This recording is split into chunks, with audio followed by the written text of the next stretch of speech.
What's up, Lowlives? It's your boy Rhino back with another eclectic episode of the Lowlife podcast. Join with me is Eldano.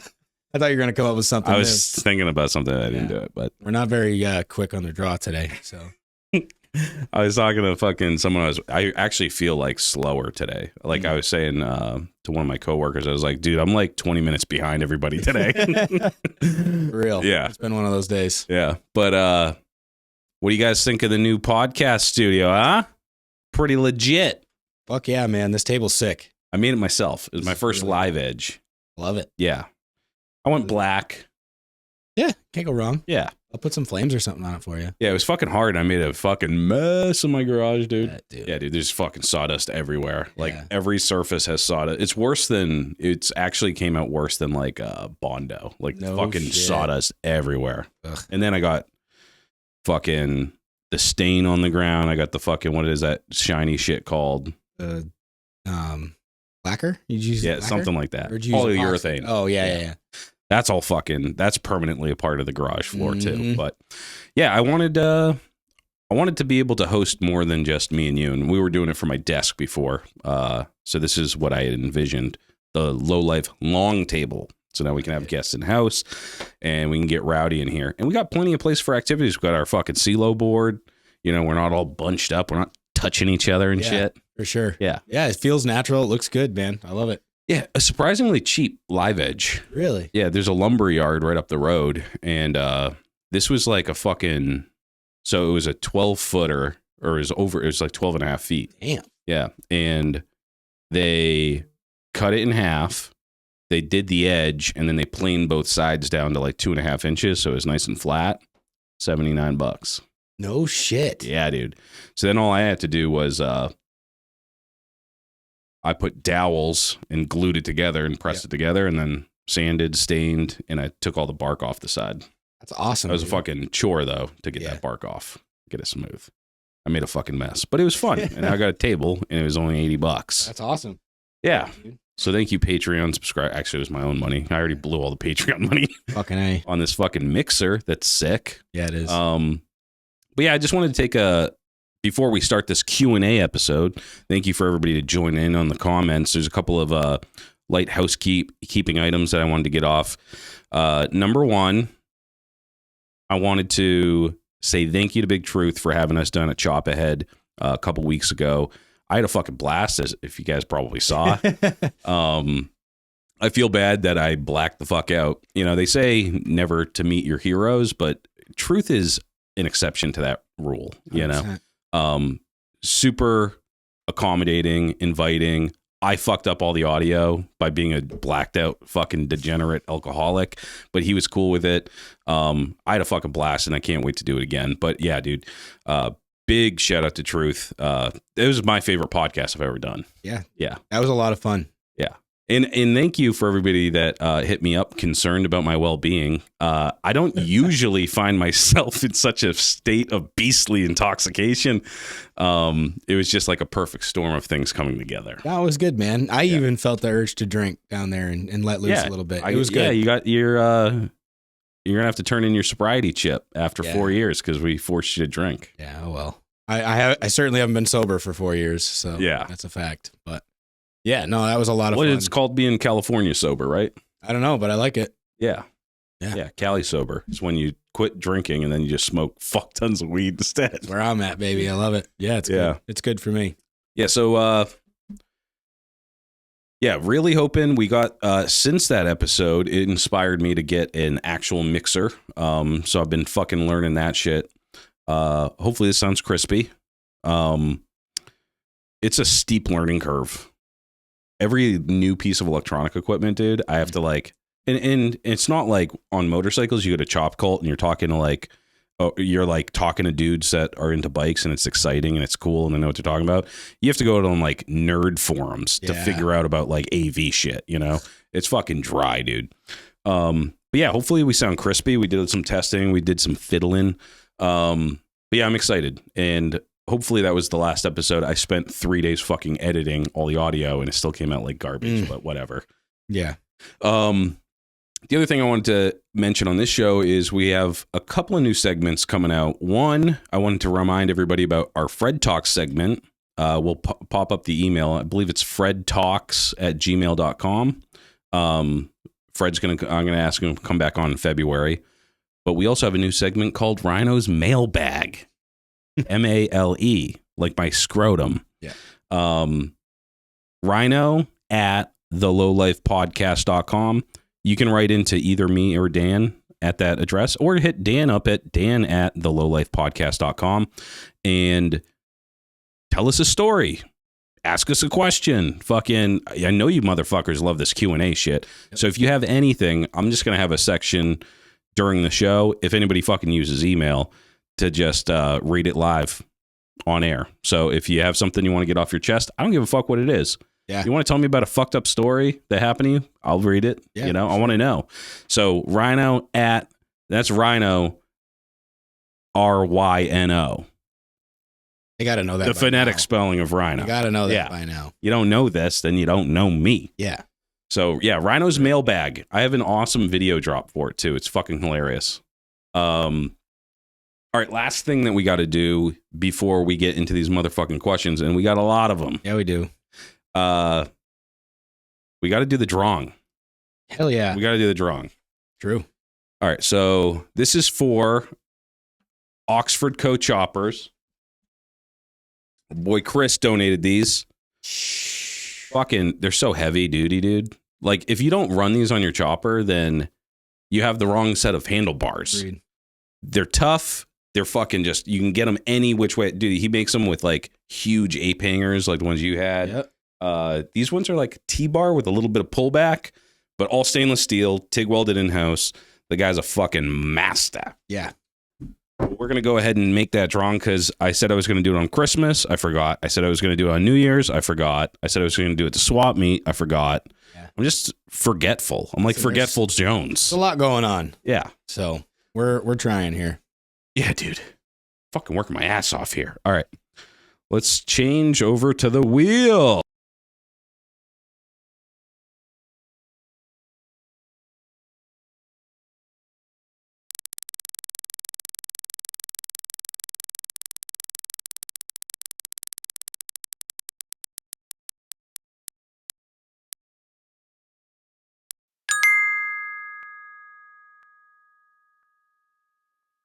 Sick, dude. All right, a beard named Carrie. Congratulations. Congrats, dude. Yeah, if you're listening, if you make stuff, if you have bike parts, if you're like a local shop, you want to drum up some biz, let us know. If you want to donate some parts or something, like anything. If you have something you want to donate for one of these giveaways, just let us know. And we'll run basically the giveaway sponsor ad for the entire month. Yep. So you get a whole month.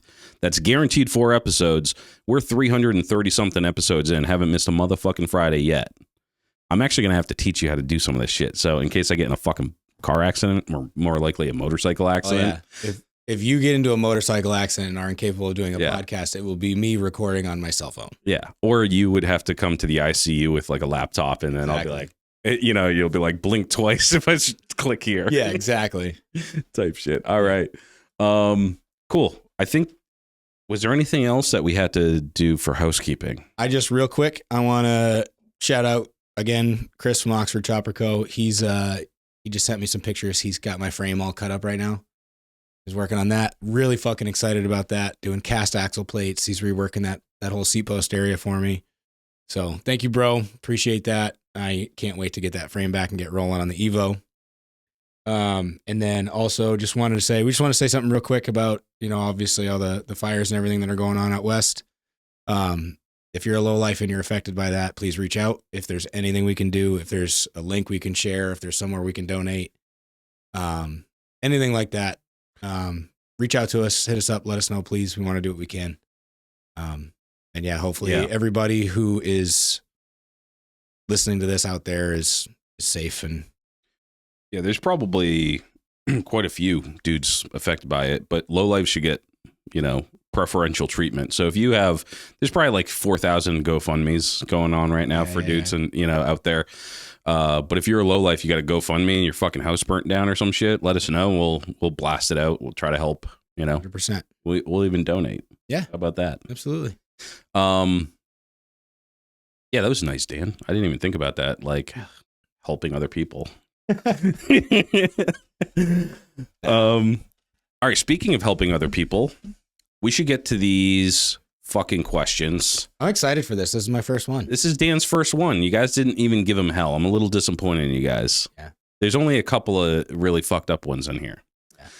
No, honestly, they were really good. I'm really impressed. And I appreciate you guys asking a lot of questions. This is really cool. These are some of my favorite episodes, is the Q&As. I'm excited. Yeah. I took fuckloads of notes. Check this shit out. Oh shit. I didn't take notes on every single question, but there are some questions on there that were thought provoking and they were good questions, and they deserve the respect of me sitting down and actually coming up with an eloquent Look at you. answer. Yeah. You know what I mean, rather than just trying to rattle. So this will be a little different than you guys are used to when me and Loctite just fucking saw the questions for the first time. No, believe me, 99% of them are off the cuff. Like literally, I have IDK for this one. Like I didn't plan that well. Most of this shit will be off the dome, but there were a couple of them, like Bougie Billy's, that one. Oh yeah, I wanted to write that down because I didn't want to have to come up with shit off the top of my head and miss people or whatever. True, I'm still going to. Yeah. A new feature of the podcast too is I'll be stacking up the Modelo cans and bottles in front of me, and if I drink enough, you won't even be able to see me. Dude, that's hilarious. I'll just be behind a wall of Modelo cans. That's a good idea. All right, we got to get through some of these questions. Let's do it. Oh, the other thing, I was going to do a call-in show, but it turns out that that's really hard to do unless you have a lot of money. So we're going to hit pause. I'm definitely going to try to do that for the Patreons, and it'll be at all levels. So if you sign up for $1, $5, or $10, when we do call-in shit, you'll be able to get queued up. I just got to figure out how to do it. There's a lot of fucking different options out there, and I didn't want to do it shittily. I didn't want to have like people calling one phone number and it's just like, oh, it's busy, Yeah, right. And I don't have the bandwidth this week to fucking learn about telephones. Yeah, we got to do some R&D on that for sure. Yeah. So, all right, first question, we'll go in order here of how IG displays it. I don't know how they do that, but it's our boy, Fish Tank Whiskey, FTW. After building chops like shovels, pans, and Evos, would you consider stepping down a tier, so to speak, to build bikes like Sportsters and XSs? I'll always build Sportsters. I think they're the best. I love Sportsters. I got one downstairs right now. Mm-hmm. I plan to build if I ever have time away from this podcast to actually wrench on bikes again, which I'm hoping to have, within the next couple of weeks. Yeah. But yeah, definitely Sportsters. Yeah. Jap stuff, I'm absolutely done with. I will never touch another Jap bike. Really? I don't want to build a CB. I don't want to build an XS. I would build a CB for sure. XS, honestly, I have no interest in XS. Yeah. And Sportsters for sure, especially like I would like to do an Ironhead. I've never done an Ironhead. I'd like to actually give that a shot. I'd like to finish an Ironhead. I've started a few. I've never finished them. I'd like to, and truthfully by that, I mean, I'd like to get one that runs and rides pretty good. Magneto, you know what I mean? Pretty much dialed in and then turn it into a bike. Yeah. Fish actually just posted his video of him on that 68 that he got rid of and he regrets. That would be awesome. Yeah. An early Ironhead, I would do that. For sure. But I also want to state, I haven't built a shovel, a pan, or an Evo yet. I'm in the process of doing but I haven't done those yet. So I still consider myself Sportster level builder. But that's a good way to put it. Yeah, you know Sportster level builder. And not saying that in a negative way at all whatsoever. I love Sportsters. I've only built. There's a hierarchy though. I mean, there is. The way I see it, it's like Ironheads, and then you have like your Evos, right. Evo Sportsters, and then you have shovel, pan, knuckle. Right. The older it gets, the more difficult it is. I think, at least from my inexperience with that shit. But, and the guys that are like really elite builders that like do stuff for like invited builders to Born Free and shit, they're doing knuckles, they're doing pans. It's a higher tier. For sure. You know, those are they're cooler bikes. They're higher value. Yeah. And nothing against Jap bikes. I actually love, aside from Sportsters, the only other thing I'd even consider is like an XS, because I think they look awesome. But the reason I will never build one is because at a certain point when I was accumulating tools, I made a decision that I'm not going to buy metric. Yeah. Because you go and you're like, oh, I got to get the standard and metric. Now it just doubles the price of tools. So I said, you know what? I'm done with the metric shit. Yeah. And I'm just going to focus on American shit. Right. That's why. Not because they're not cool. However, I've never been a big fan of the CB chops. Yeah. I don't like the engine's so fucking big. I just, some of them look cool from the side, but like that was my first bike, was a CB 750. And no shade to anybody that builds those or likes those. It's just not my cup of tea. Yeah. I like the XSs because when they're stripped down, there's lots of negative space. Yeah. And they kind of look like a Triumph, you know. Right. They kind of look like they got that look to them that I like. So for sure. So no shade. It's just not my thing, and I don't have the tools for it. Right. So and I'm not buying them. Yeah. My thing is, honestly, it's more so I am getting more and more interested in, not like Kenny's House of Horsepower level or anything like that, but I'm interested in, I want my bikes to go pretty fast. You know what I mean? Like my 4-speed 883, just it is what it is. I don't care what you say. The thing runs great. And every single time I go riding with you guys, we're pulling away from a light and I'm in fourth gear already going, trying to catch up. Yeah, and it'll hang on a highway or whatever, but that's a good point too. Is like the people it depends on who you ride with, because we've ridden with dudes that have XSs and they cannot keep up with a 1200 Sportster. It no just fucking is way. what it is. You can't do it. It is what it is. And for me, that's becoming more. I have no problem with any of that. I love the little bikes. They're fun as shit. My Sportster weighs nothing. Like that thing's fun as fuck. But my interests are starting to head toward big twin only. Older, 88 and older and stuff. Yeah. It's just, I like those. They look better and they interest me, and they're the next challenge. You know, like I built a shovel head, and I'll probably build another shovel head, you know, because it's a great platform. Sure. I really like it, and it's comfortable. And again, Sportsters, I can wire up a Sportster. I can do anything on a sport. I've fucked with Sportsters for years, dude. So it's like, it's really fun to do that kind of work, because when you know what you're doing, it's not as frustrating. Exactly. You know? For sure. I will definitely build Evo Sportsters, Ironhead, whatever. I will fuck with Sportsters again for sure. Fuck, dude, I would murder people for a K model, but but yeah, I'm just at the point now where I would like to build big twins. It's different. I can tell you, because I'm going through it right now with both the Evo and the Panhead, that like it is a different build. When your transmission is separate, is built in, it's already aligned. You don't have to worry about that. Your primary is all there. That's a good amount that you don't have to think about. You know what I mean? And just, all the other nuances of. But it's cool, like, to have, like, when I did the transmission rebuild on that shovel, like, that was fucking really interesting. You know, like, that was a really interesting thing to take it all apart, never done it before, ratchet top, and put it back together and have it fucking work, you know, like, and I haven't fucked with a Sportster transmission yet, because mine luckily has been good, but, yeah, dude, I would fuck with Sportsters all forever. Yeah. Just like, dude, the early aught Sportsters, like the 2001, 2, and 3, I think I'll get another one of those eventually too, because that bike, I regret selling it because it was such a durable bike. Like, I never had major issues. Like, did a top end on it once, but like, and I had some electrical issues every once in a while, but like nothing really to knock me down for like a month or weeks within the riding season, like really easy fixes. And they fucking run like a top, dude. Parts are available. There's tons of aftermarket. Huge aftermarket. They're the Honda Civic of choppers, of motorcycles, really. That's the other thing too, is the aftermarket for Harley stuff in America, fucking massive. Right. Excess stuff, Honda stuff, it's not there, and the knowledge isn't there either. Like, I don't even personally know anybody that like knows everything about a CB750, but if you have a problem with a Sportster, dude, around here, like the people that I know, there's nothing that can stop you or stump you, Yeah. He does have a second part to this question. What do you love most about chopper culture? Good question. You want to go first? I think what I love most about chopper culture is cool bikes. No, I'm just kidding.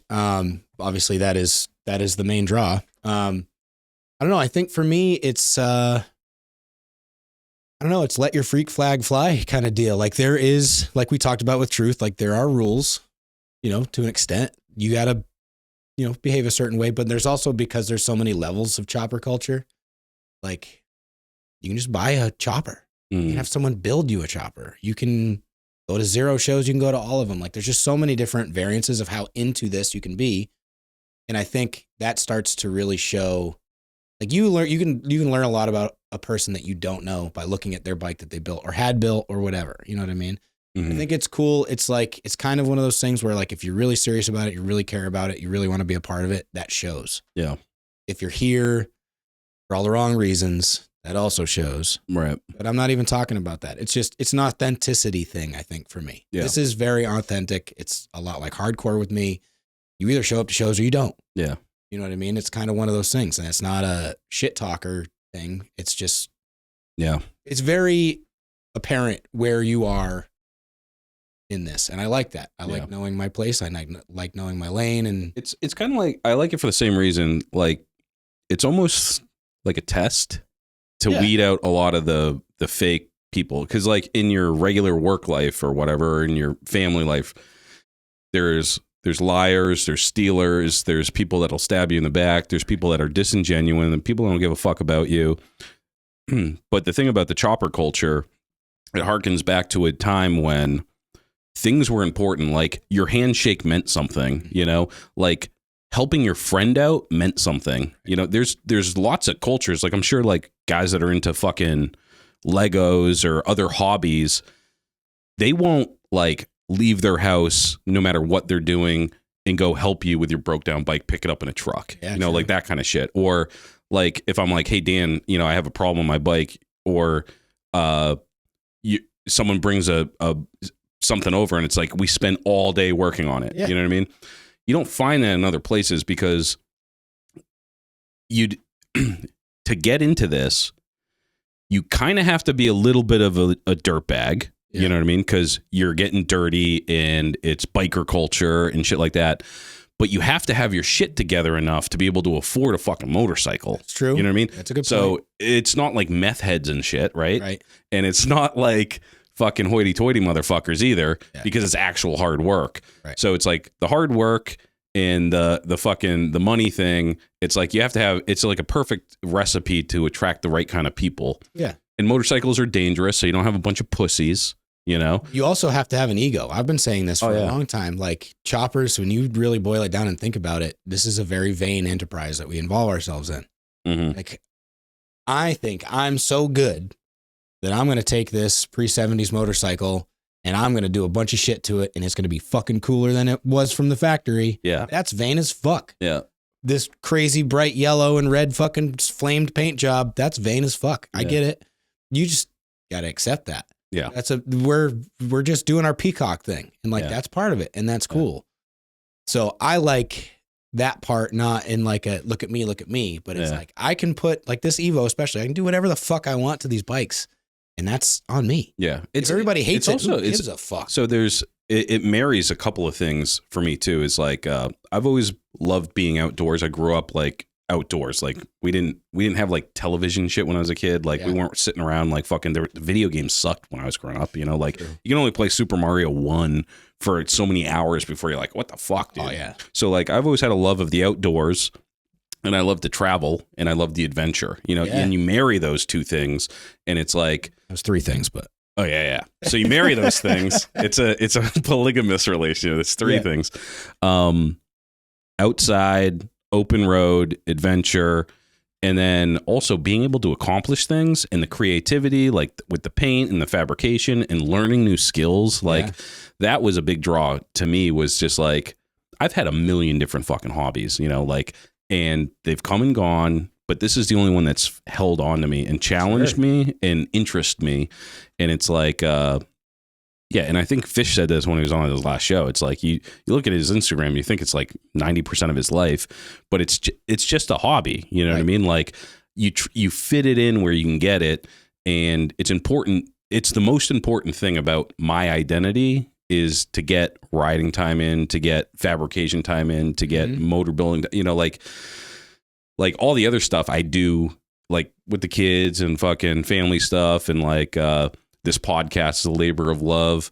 But I don't know. I like the challenge of it. But the chopper culture, the thing I like is the people that it attracts are my kind of people. People that will fucking, they have integrity, they have grit. And I fucked this question up on Truth's podcast when he was asking, because I was fucking blacked out. He asked me what I love, what keeps me doing this. Same reason I love the chopper culture is like the people in it are the best people I've ever met in my entire life. And I've been around the world and I've met probably 1 million people in my life.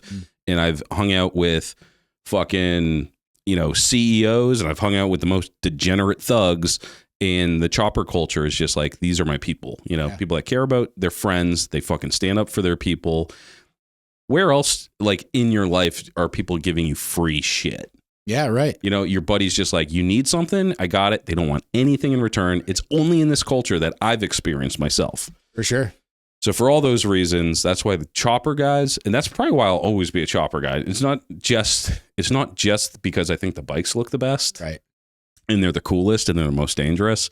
But the guys that are into the choppers, they just seem to be my kind of guys and gals. Yeah, definitely. We could go on about this for fucking hours straight up. Like I could give you a million reasons why I like this shit. It's the first thing I think about when I wake up. Yeah. It's the last thing I think about when I go to bed. Oh, yeah. All I can think about right now in the last couple weeks is that motherfucking panhead. Yeah. Straight up. That's all. And Alex and I are nonstop working on it, figuring out, getting, whatever shit we need. That's another thing too, is like, I'm probably just as stoked for you as for having that panhead as you are for having it. Which is why I fuck with you so hard. Yeah. Because how many other people around here can I say that about? Yeah. There's like, the dudes that are into this shit, they're not like jealous or whatever, it's just like, you get stoked when other people are doing good. You're just like someone making parts or starting their own shop or striking out on their own, and you want to help them, and you just want to be like, dude, that you're so cool for doing that. Speaking of which, shout out Heavyweight Choppers,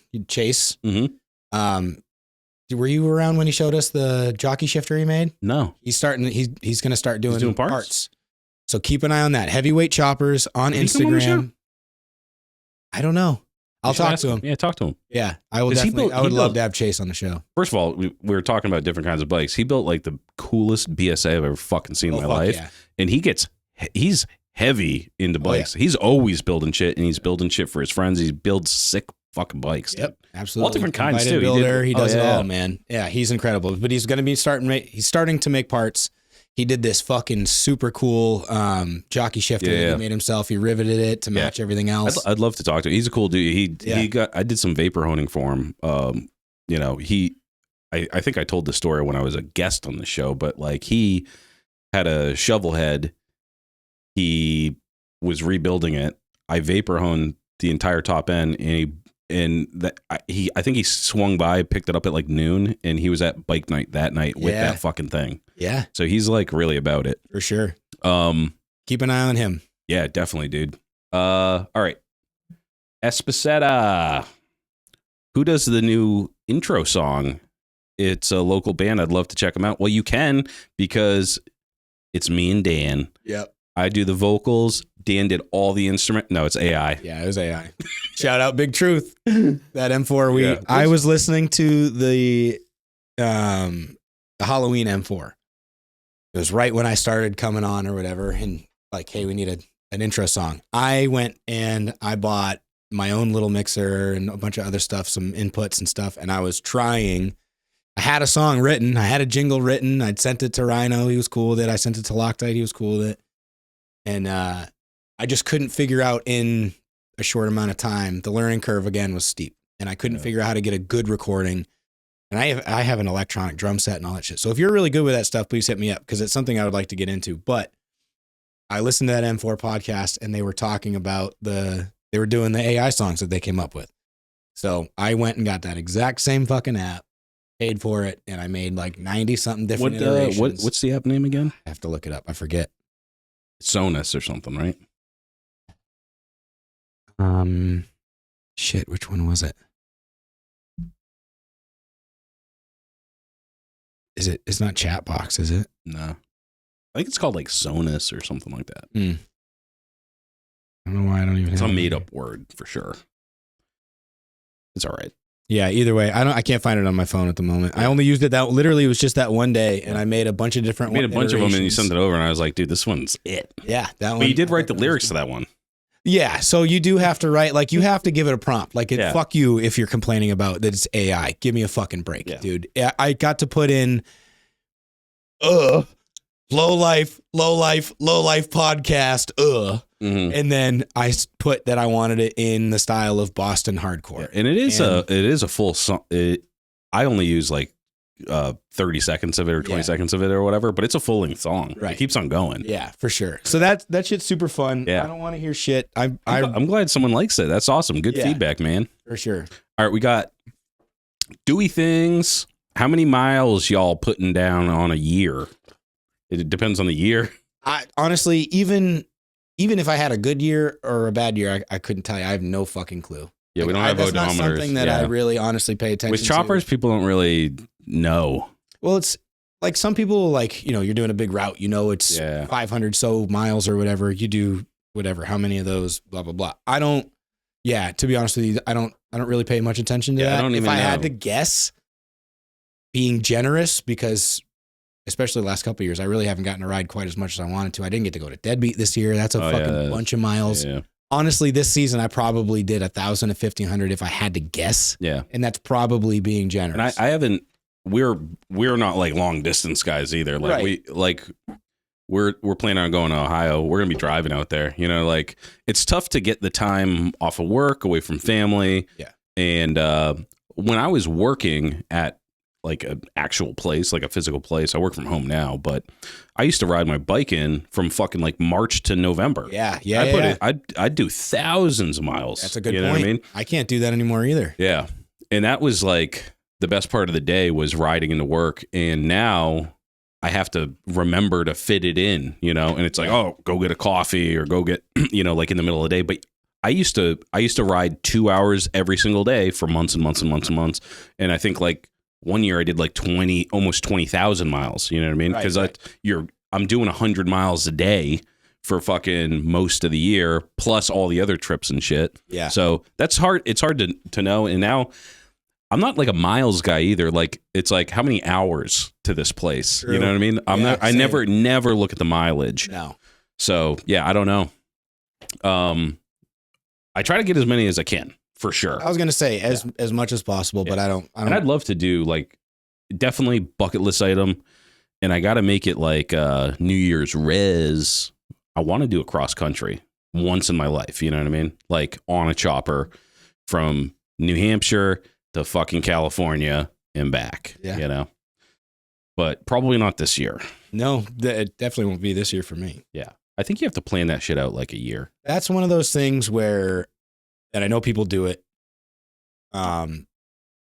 I don't think I want to do it enough right now that I would go through the steps and the process of, taking the time You have to off plan and it out, convincing yeah. my wife, hey, I'm going to be gone for Yeah. a fucking month. Yeah. I can do it. It's just a matter of like when is a good time to do that. Yeah. Because I have unlimited PTO now. Right. My new job. So I could be like, I'm going on sabbatical. Honestly, the job thing is the least of my concerns with that shit because True. I'm kind of at a career. The kids turning is point big, anyways, yeah, but yeah. It's the The kids and the wife being gone for an entire month. You'd have to coordinate it with them almost because it's like, how long does it take to ride out to California and back? I believe I don't want to be wanna away say- from my kids that long, Yeah, that's another thing too. Yeah. Like legitimately, boo-hoo, but I don't want to be away from my children for that long. I really don't. Yeah. I don't want When they're older, yeah. when my kids are old When they're enough like that, teenagers, so they don't want to hang out with you anyways. It's like or maybe even then. like, yeah, even when they're old enough that they aren't a full-time gig for yeah. us, you know what I mean? And I'm not saying that in a derogatory way toward my children, but like young Younger kids require a lot of like time, all yeah. of your attention. Yeah. And All as of it. a You can't dad just go, too. hey, you two, as 2-year-old, 6-year-old, go to your room and play Yeah. your games and Yeah. stay away for 8 hours. But the thing about young kids, it in being a dad, it's just about being present. Yeah. You don't necessarily even have to be doing anything with them. Like, they just want to know that you're there. Yeah. You know what I mean? And when you're not there, it's a big deal. Yeah. Right? Especially, for like days on end and shit. That's more than, I don't know. I would love to ride cross country. Yeah. But in the interim. Someday. In the interim, I'm going to keep going to, we're branching out. We're going to Ohio this year. That's as far as I've gone for anything motorcycle related. Yeah. So we're getting better. Yeah. So Dewey Things also, number 2, when are we going to do a show? We're going to do a show real soon. So if you guys hadn't seen, if you're, we're going to do one with Dewey. I don't know if he's on, I don't know if he's a Patreon or not, but, so we'll do one with you, Dewey, because you've been here. You've been here with us since the start, before us. Yeah. The Loctite and Grease days. So we'll do one with you. But if you guys didn't know, if you want to be on the show, I'm doing Hood Rat Stories, I'm calling it. If you're a Hood Rat, $10 a month, get over on Patreon, sign up to do a show with me. I'm going to do an interview, and we're going to release it for the Hood Rats. Yeah. It's not going to be a full length thing, so we're not going to have all the sponsors and all that shit, but it's time that we'll do a video. If you're fucking local, you can come here. Yeah. Check Check out the new podcast studio. If you're remote, if you're out of range or whatever, we'll schedule something. I'm going to do one a month. So sign up and do a show with us. All right. Death Metal Cycles. How do I sell my Sportster chopper for a panhead? Dan's got this one. Yeah, I'm not going to say what I want to fucking say, that's for sure. But yeah. You cannot. No, Yeah. you can. Maybe not sell, raffle. Actually, you know what? You can, because I see Sportsters. Actually, my Sportster that I sold it, and magically it doubled in price when it went back on Facebook Marketplace. Yeah, but it's still on Facebook Marketplace last I checked. Yeah. Well, some fucking idiot will probably buy it. Yeah, for sure. Yeah, dude, if you find that out, brother, you let me know. Yeah, you're gonna have to open up some holes, I think. Too petty, capo. I'm planning my chop soon and was wondering, have you ever rewired an Evo Sporty? I've never done it and was wondering if it would be too difficult to try to attempt.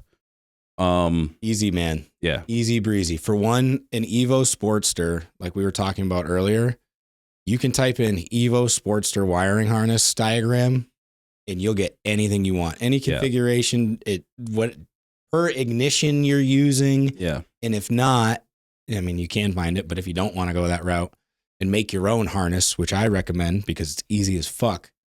It's fun, You too. got Gremlin Wiring. Shout out Gremlin Wiring. I was going to say Gremlin Wiring does the Sportster kit. The Sportster treat, dude, it's the shit. I used it on the Scythe.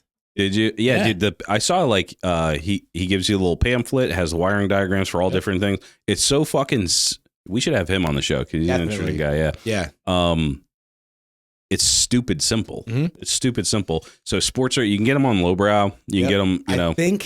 I think Throttle Addiction also has their version of one. Okay. I don't know that for a fact. I think they started coming out with harnesses for Sportsters, but an Evo Sporty is.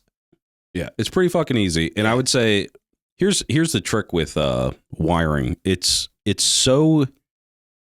When I first started getting into bikes, that was my number one concern was the electric stuff. And then once you do it once, you're like, this is so fucking easy. Realize there's so few components. Here's the thing. Here's the one fuck up I've ever made with wiring on a bike. And I do wiring for work and stuff. But the one major fuck up that I did because I had 2 black wires and I didn't know which was which. And I was too new at this to understand how to like check continuity or whatever. And I wired my ignition backward and I fried a fucking brand new ignition. Yeah. So yeah, pay attention. But here's the thing. If you wire your taillight backward, your bike's still going to run. You'll be all right. And eventually you figure out, just switch those wires. Wiring is really not that difficult. And especially on an Evo Sporty, man, like you can find so much out there. I can draw you. I've done them enough at this point. I can draw you a diagram. You tell me what you have going on and I can draw you a diagram from memory. Yeah.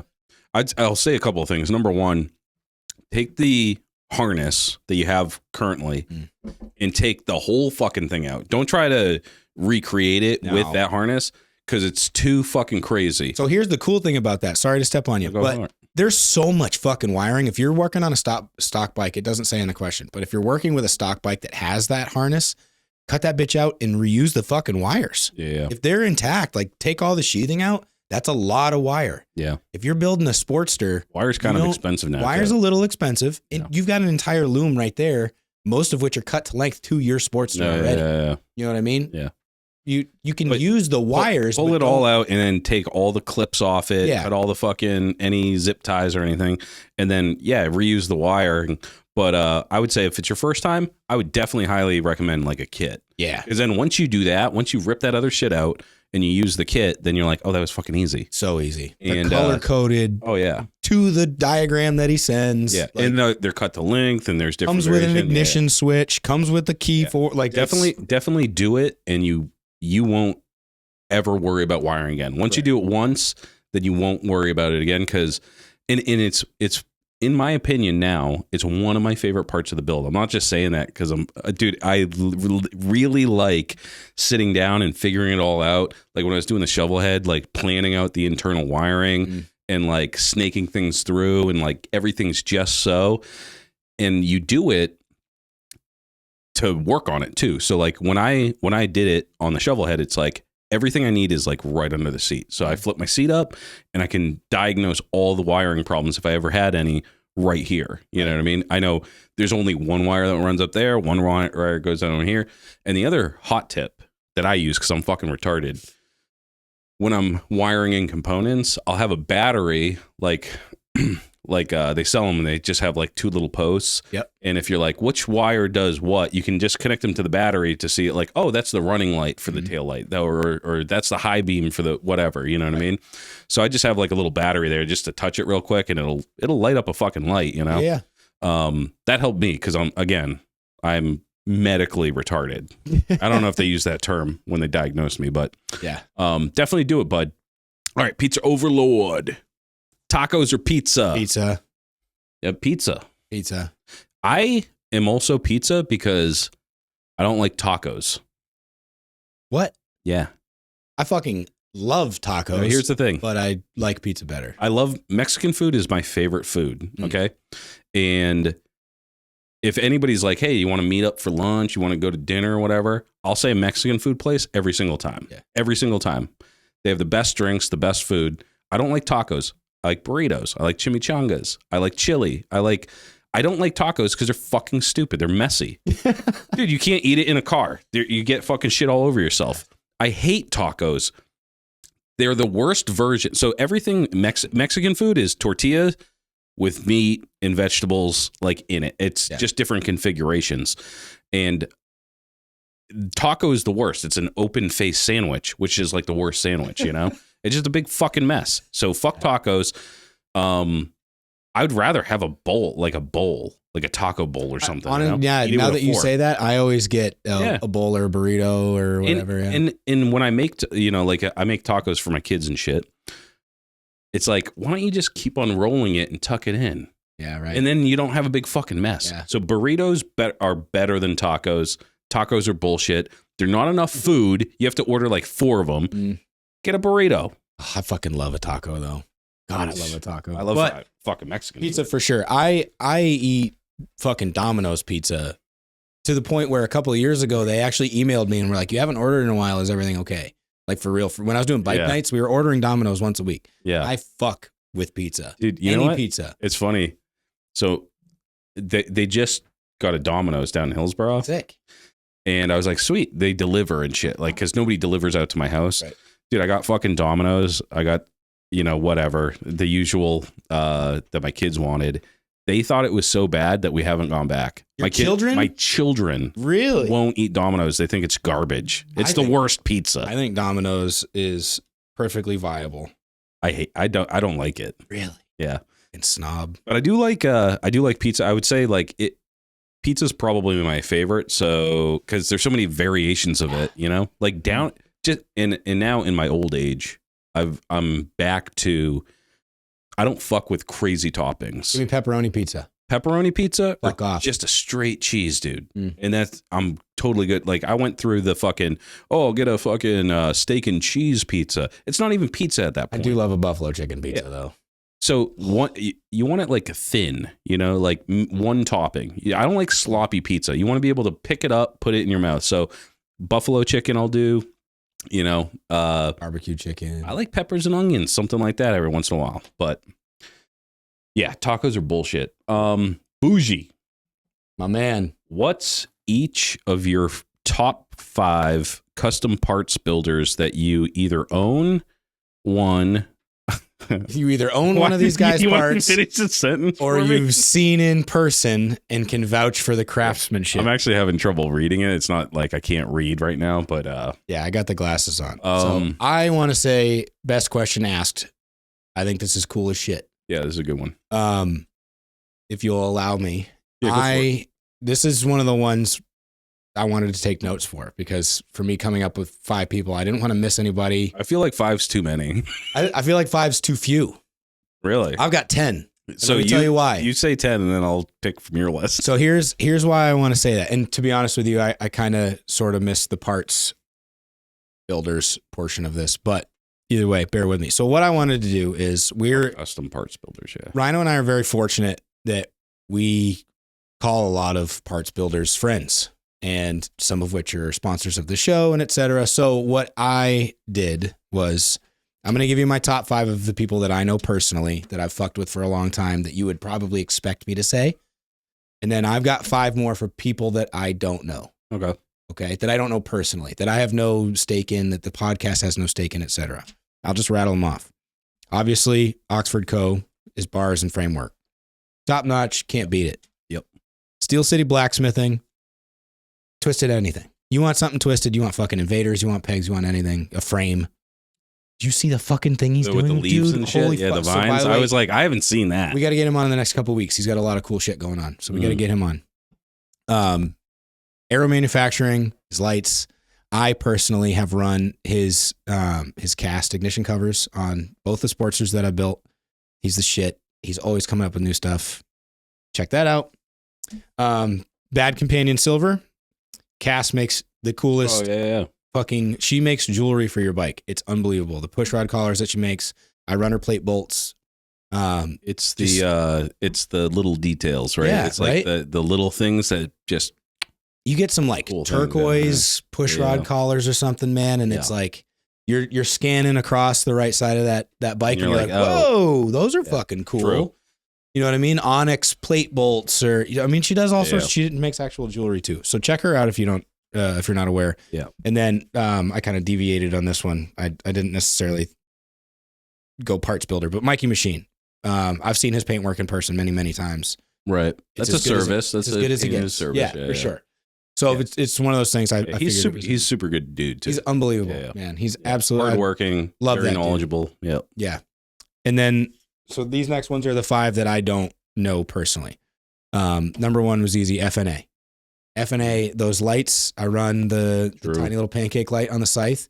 Yeah, they do that is shit. Probably, now with the Springer on, it's probably 50-50. But if I had to say that people picked out one part on that bike more than anything else, it's the FNA light. Yep. Ask me how bright it is, how, whatever. Yeah. It's unbelievable. They're super sick. They're also coming up with a bunch of shit. They've got like tranny plates, the adjustable tranny plates and stuff like that. Yep. So, and they got the magnetos they bought out. Yep. Mag. Yeah, dude, fucking huge. And then another one, Plum. We're getting to know him better, but Plum Cycles, if you're not aware, holy fuck.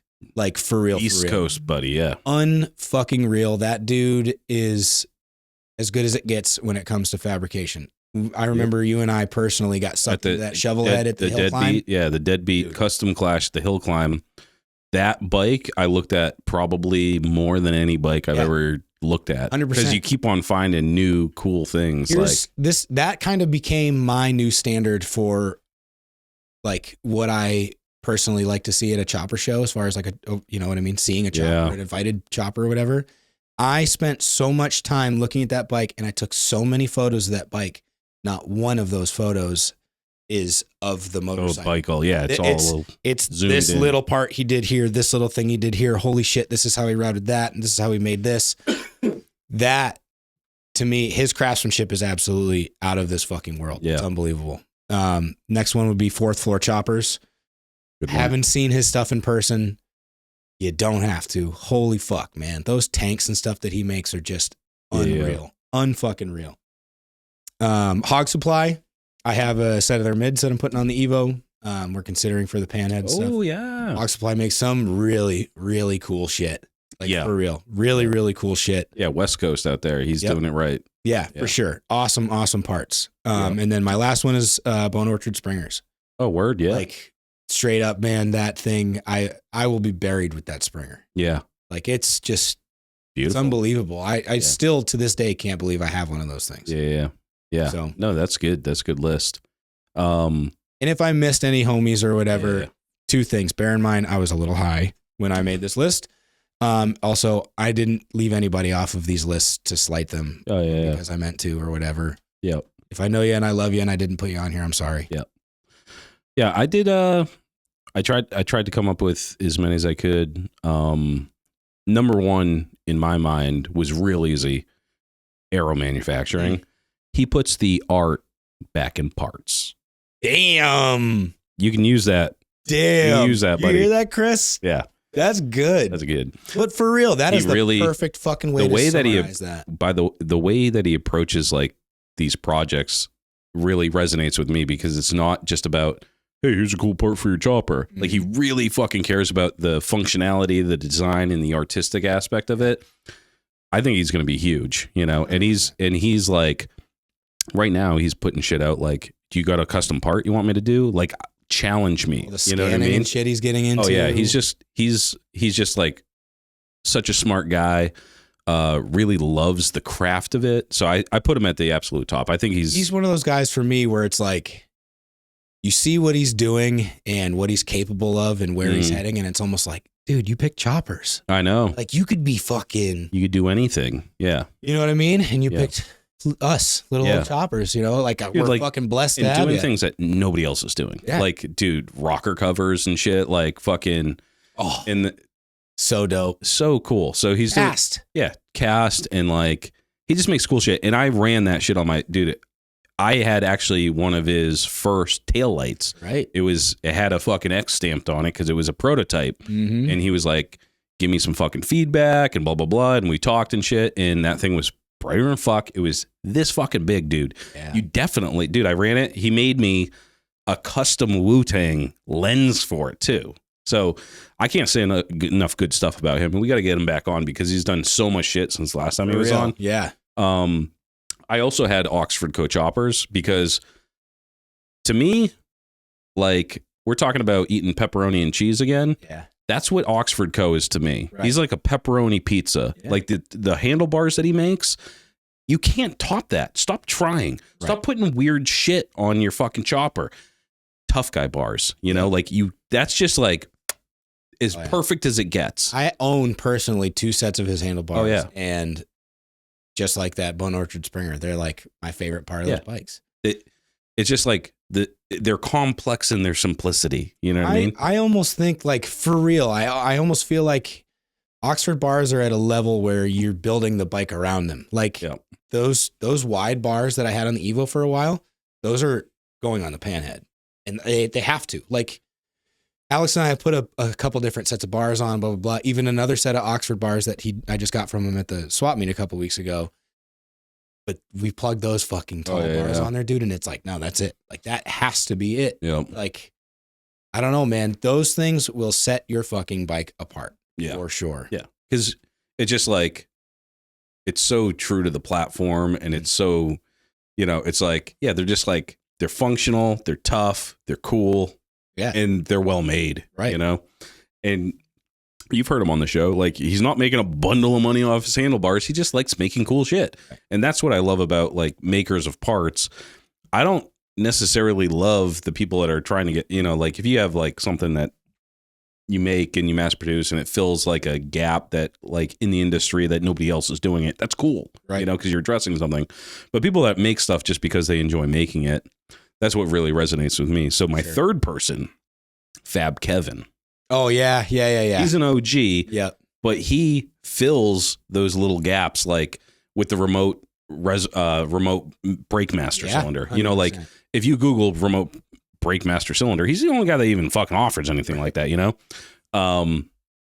And he's been doing it forever, and the things that he makes just make sense. He has some fucking crazy cool parts too. Like he has this battery box that goes in between your belt on a shovel head. Like in between, shit. like weird shit like that he just makes, and everything that he makes. And I haven't actually bought any of these parts, but I stole his idea for the remote master cylinder, and it fucking worked gangbusters. So, Fab Kevin, I've always, he used to be like super active on the forums, wealth of information, and I actually hit him up. I forget what I think it was for the Breakmaster cylinder. I was going to buy it off him.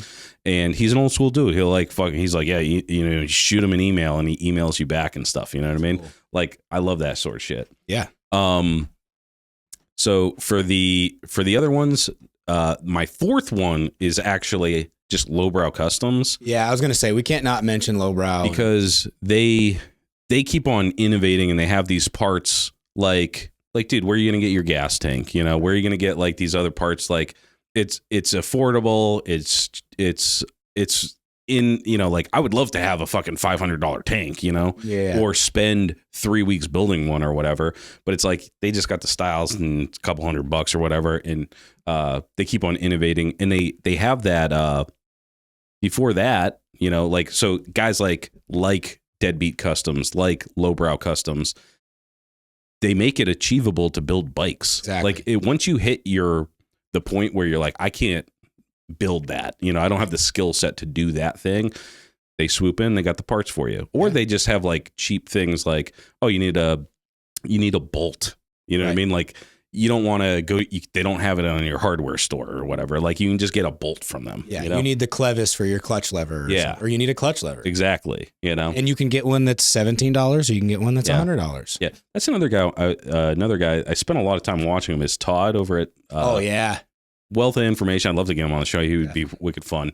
But that's the other thing, is they have the parts that they make, and they innovate, and they fill those gaps in the market. But they also, they give you the learning. They show you how to do the thing. And that's, you know what I mean? From what I understand, that's Todd's job, is tech support. Yeah. So like when you call Lowbrow and you're like, hey, I just got this blah, blah, blah part. How do I make it work? Yeah.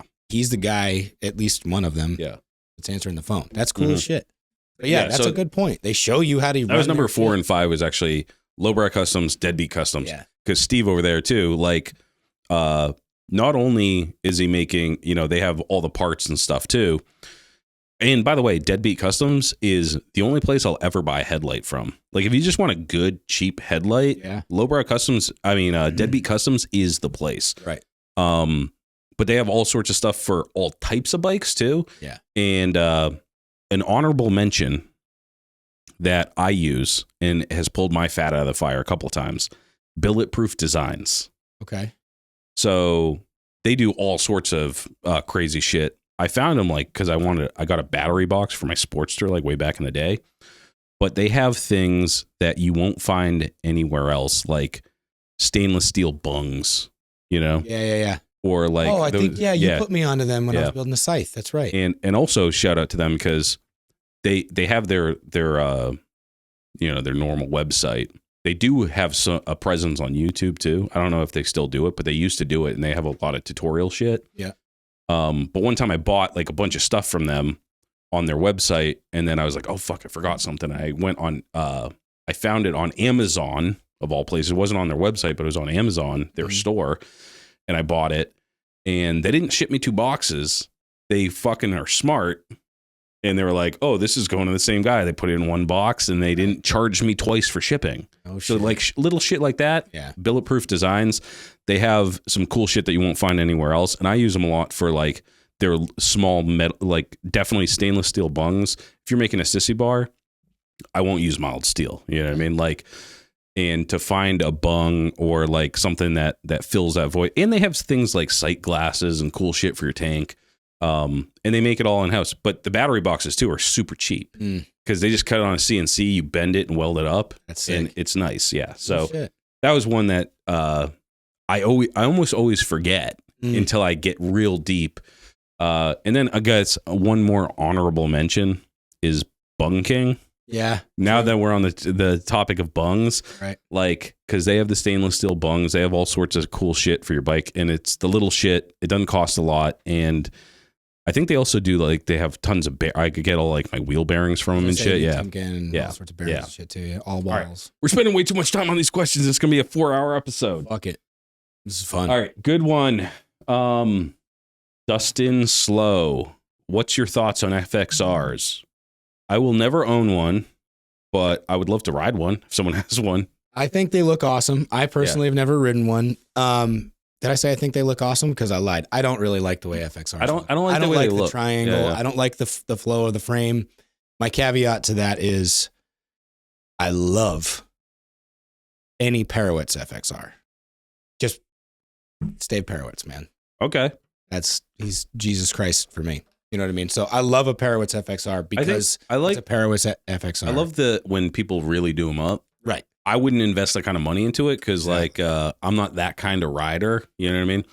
But I think they're cool as fuck. I love the fact that like it's an older bike that performs awesome. Yeah. You know? Right. Like, I'm not cool. Yeah, I'm not out of touch with the fact that everybody who rides them says they're the best handling bikes. And I've owned Dynas and I've owned Softails. Yeah. I like them both, to be honest with you, between a rigid, a hardtail, or a hardtail, a softail, and a Dyna, a twin shock bike. The only real difference I can tell is with the hardtail, obviously. You know what I mean? Like if between my Softail and my Dyna, it's like whenever I ride I like riding all sorts of bikes. Yeah. But whenever I've had bikes that weren't choppers and shit, but I always wish that they were. They're like when I ride on my Softail, I'm like, I wish it was a hardtail. Yeah. I wish it was a chopper. Sure. I wish it was way more dangerous. I still enjoy riding it, but something about those chappas. Yeah. Not a big FXR guy. Andy Man Word. Do you guys have dates for 2025 chopper shows, events in the Northeast? Yeah, I got one for you for the Reviver show, May 17th. I got them in order. At Manchester Harley Davidson. Oh, you got notes. Dan's going to take this one. So these are just loose. Some of them don't have the actual days. But just for around here. So May 4th, the first one, as always, La Espada, chopper show. Don't miss it. This is number 4. Do not fucking miss it. Always a good time. Always. It's a season opener. Best bikes in the Northeast by far now. For real. Yeah. Absolutely. That show is the best exposition of choppers in the Northeast, in my opinion. Oh yeah. Definitely. In one place. 100%. And then very shortly thereafter is the Reviver show. Manchester Harley Davidson, their new location in Hooksett, put on by Lowlife Podcast. June 7th and 8th. I'm sorry, hold on. I made a note here. June during Bike Week is, I don't know if they've come out with a date, whether or not they're doing it for a fact, but usually the last few years during Bike Week, the hill climb, it's that Wednesday is the Deadbeat Hill Climb show. Oh, that's my favorite Bike Week event by far. I like going to the hill climbs. I like going to see the stuff that Deadbeat puts out. I wish they gave Steve more room and a little bit more of a spot to really put out some bikes. You know what I mean? But yeah, the hill climbs are cool as fuck. Well, it's the thing I like about it is they have these massive fields. There's thousands of bikes parked there. Oh, it's a big event. You walk for a fucking mile. Yeah. And it was awesome. Like Fish invite us, like Manchester Harley Davidson is going to be there again. That was awesome. They got it. Dude, I was a little too baracho. They brought me some sandwiches and that was good to ride. But it's just an all day. It's BYOB. They got a fucking place where you can go. You don't have to lose your shirt on $8 beers at Bike Week. You can bring a fucking 12er in there and fucking hang out all goddamn day and watch people flip their fucking shit on a hill. Riding up the hill, which is super fucking fun. It always seems to be the only good day too. Like it's weather-wise, it's always sunny and nice that day. Yep. That's true. And it's in the middle of the week. Yeah, Wednesday. It's good call on that one. Traditionally, it's been that day. And then June 7th and 8th, it's not necessarily Northeast, but we're calling it East Coast. It's Party at the Pen. They just announced there's the one in Ohio. That's the 7th and 8th. That's about as west as you can go. And still kind of it's the Midwest. It's the period. Ohio is the Midwest, but it's like the Mid East. California. Yeah, it's the Mid East. Yeah, for sure. It's the Middle East. 10 hours from here. Over in the Middle East, they're doing Party at the Pen. Oh yeah. So yeah, we're going to that one. That should be exciting. A lot of homies are going to have bikes in that show. Yeah, that looks like a lot of fun. July again. I don't even know for a fact if this show is happening or not, but traditionally in July, mid-July is Worcester Bike Week, early time show. So stay tuned for that. Hopefully they're doing it again. It's usually at Ralph's, and it's usually mid-August or mid-July. It's always super hot at the that hottest day of the year. It's always just get your farmer's almanac out and figure out what the hottest day, calendar day of this year is going to be. I almost lost it last year. It was so fucking hot. It's always like I was like drinking out of a puddle. It's oppressively hot. Usually, I love it. Yeah, it's dusty, dirty. Honestly, it's part of the charm of that show, I think. Yeah. August, I got nothing. Oh no, I'm sorry. August, I did Deadbeat. Yeah. So retreat. I left it blank because I thought that they had announced the date for it. I thought they did too. So I went through the Deadbeat Instagram and went back quite a while into like this year's Deadbeat retreat coverage, and I didn't see anything. Well, they definitely did, because there's that dude from Australia that's coming over. Yep. And he's going to be here the whole month.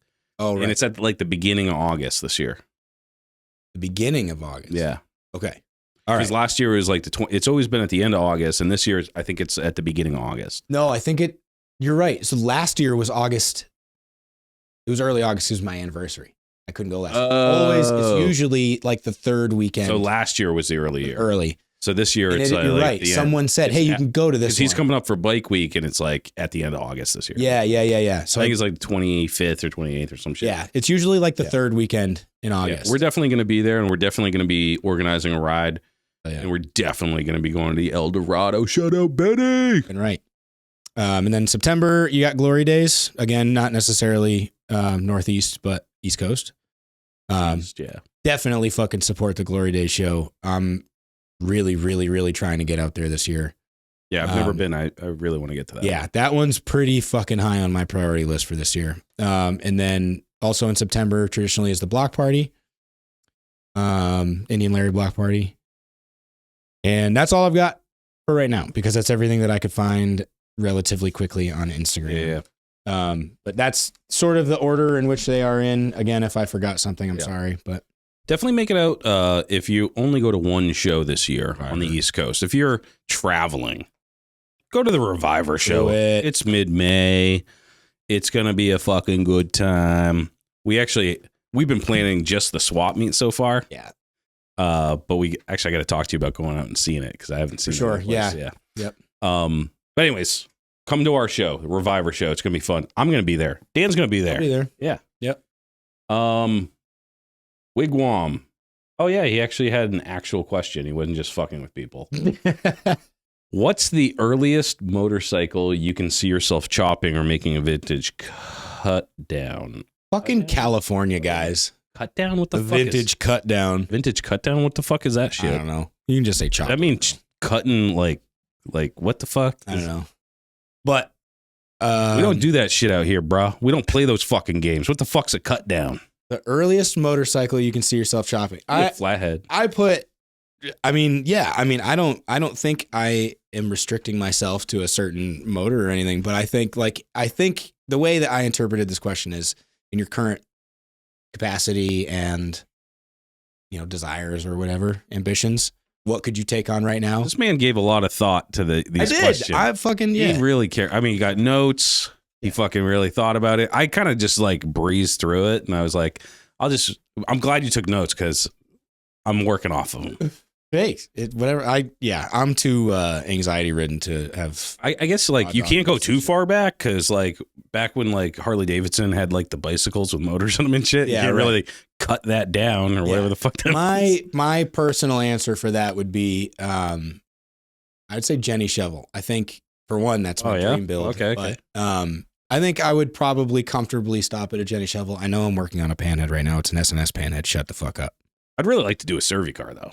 I'd love to do a Cervi car for sure. Yeah. But as far as like an OEM, not an aftermarket SNS or STD, like I think I would stick with Jenny Shovel. One thing I would like to do, and it's not chopping it, but I'd like to do a resto on a WLA. Hell yeah. That would be really fun, dude. Yeah. It was WLAs. So would you do it full, like OD green and everything? Yeah. Do the full thing. I actually wanted to do a history podcast on the history of the WLA, because super interesting, dude. Yeah. Super interesting. So I'll save it for that episode. Oh, yeah. But yeah, dude, they had fucking Tommy guns on them. Right. They had Tommy gun scabbards on the fucking forks. Yeah. doesn't get any more American than Cardboard that boxes shit, on a fucking you got helicopter. you got the fucking Chicago chop on your fucking bike, dude. Yeah, dude. For sure. That's awesome. Sammy Christoph making custom wheel spacers. What part of the wheel bearing does the spacer press on, inner or outer? Inner. Yeah, because it's only the width of the fucking axle, so it has to be the inner one. So I didn't ever really. It took me a while. I was like trying to visualize it, and I was like, I think it has to be the inner. Yeah. So what you're looking for in an axle, and if I'm talking out of my ass, please let me know. But what you're looking for in an axle is you want your axle to remain stationary, right? Tighten it down, put your shit in it. The axle itself shouldn't be spinning. Right. Bearing should be spinning. So what if you were to, I think the secondary part of this question was like, he said something about maybe I'm overthinking it, or it just needs to spread out across the entire thing. If you spread out across the entire thing, if you look at the bearing, right? The inner race, the inner race of the bearing is what is supposed to be spinning. Yeah. You can't do it across both because then your axle would also be spinning. And your wheel space would be chunky as shit. Right. Exactly. The size of a wheel bearing. So say you have a 3/4 axle, you get a 3/4 ID. I forget what the OD usually is, but it's the inner race of, and there's usually, the way I verified this was I went out and looked at my bikes real quick, and the seal, the black seal on those sealed roller bearings is exposed. The inner diameter of it is not. Yeah. You know what I mean? I think, I don't know how else best on like to a 3/4 axle, you could chop like a handlebar. Because like if you have 1-inch bars, the ID is 3/4, right, and then the OD is fucking with like 120 wall or whatever that they use on fucking handlebars. It's only going to touch that inner on that. Yeah, exactly. So you don't want your. That's the thing too, is if you're dealing with a 3/4 axle, you're dealing with a regular Timken style bearing. Your wheel spacers would be huge, fucking huge. Yeah. You know what I'm saying? And they would still have to be 3/4 ID. So you would have the world's thickest spacers. Yeah. But yeah, it's the inner. Yeah. Make sure you cut them crooked. Doesn't matter. I use a soft metal. I've done, it's a pain in the ass to do fucking stainless and get them straight. So I like to use aluminum. I've used aluminum up to this point, mainly because you can get a big length of it. It's just easier to like fine tune it, Yeah. Yep. All right. Pizza Overlord. Again, you just found out you won $500 million. What's the first thing you buy? For me, it's a 12-pack of Miller Lights, because I got to sit down and think about all the fun I can have now. Weed. Yeah, you would buy weed first? I'd go to a dispensary. I'm glad he mentioned that, because I wouldn't buy Miller Lights ever. I know.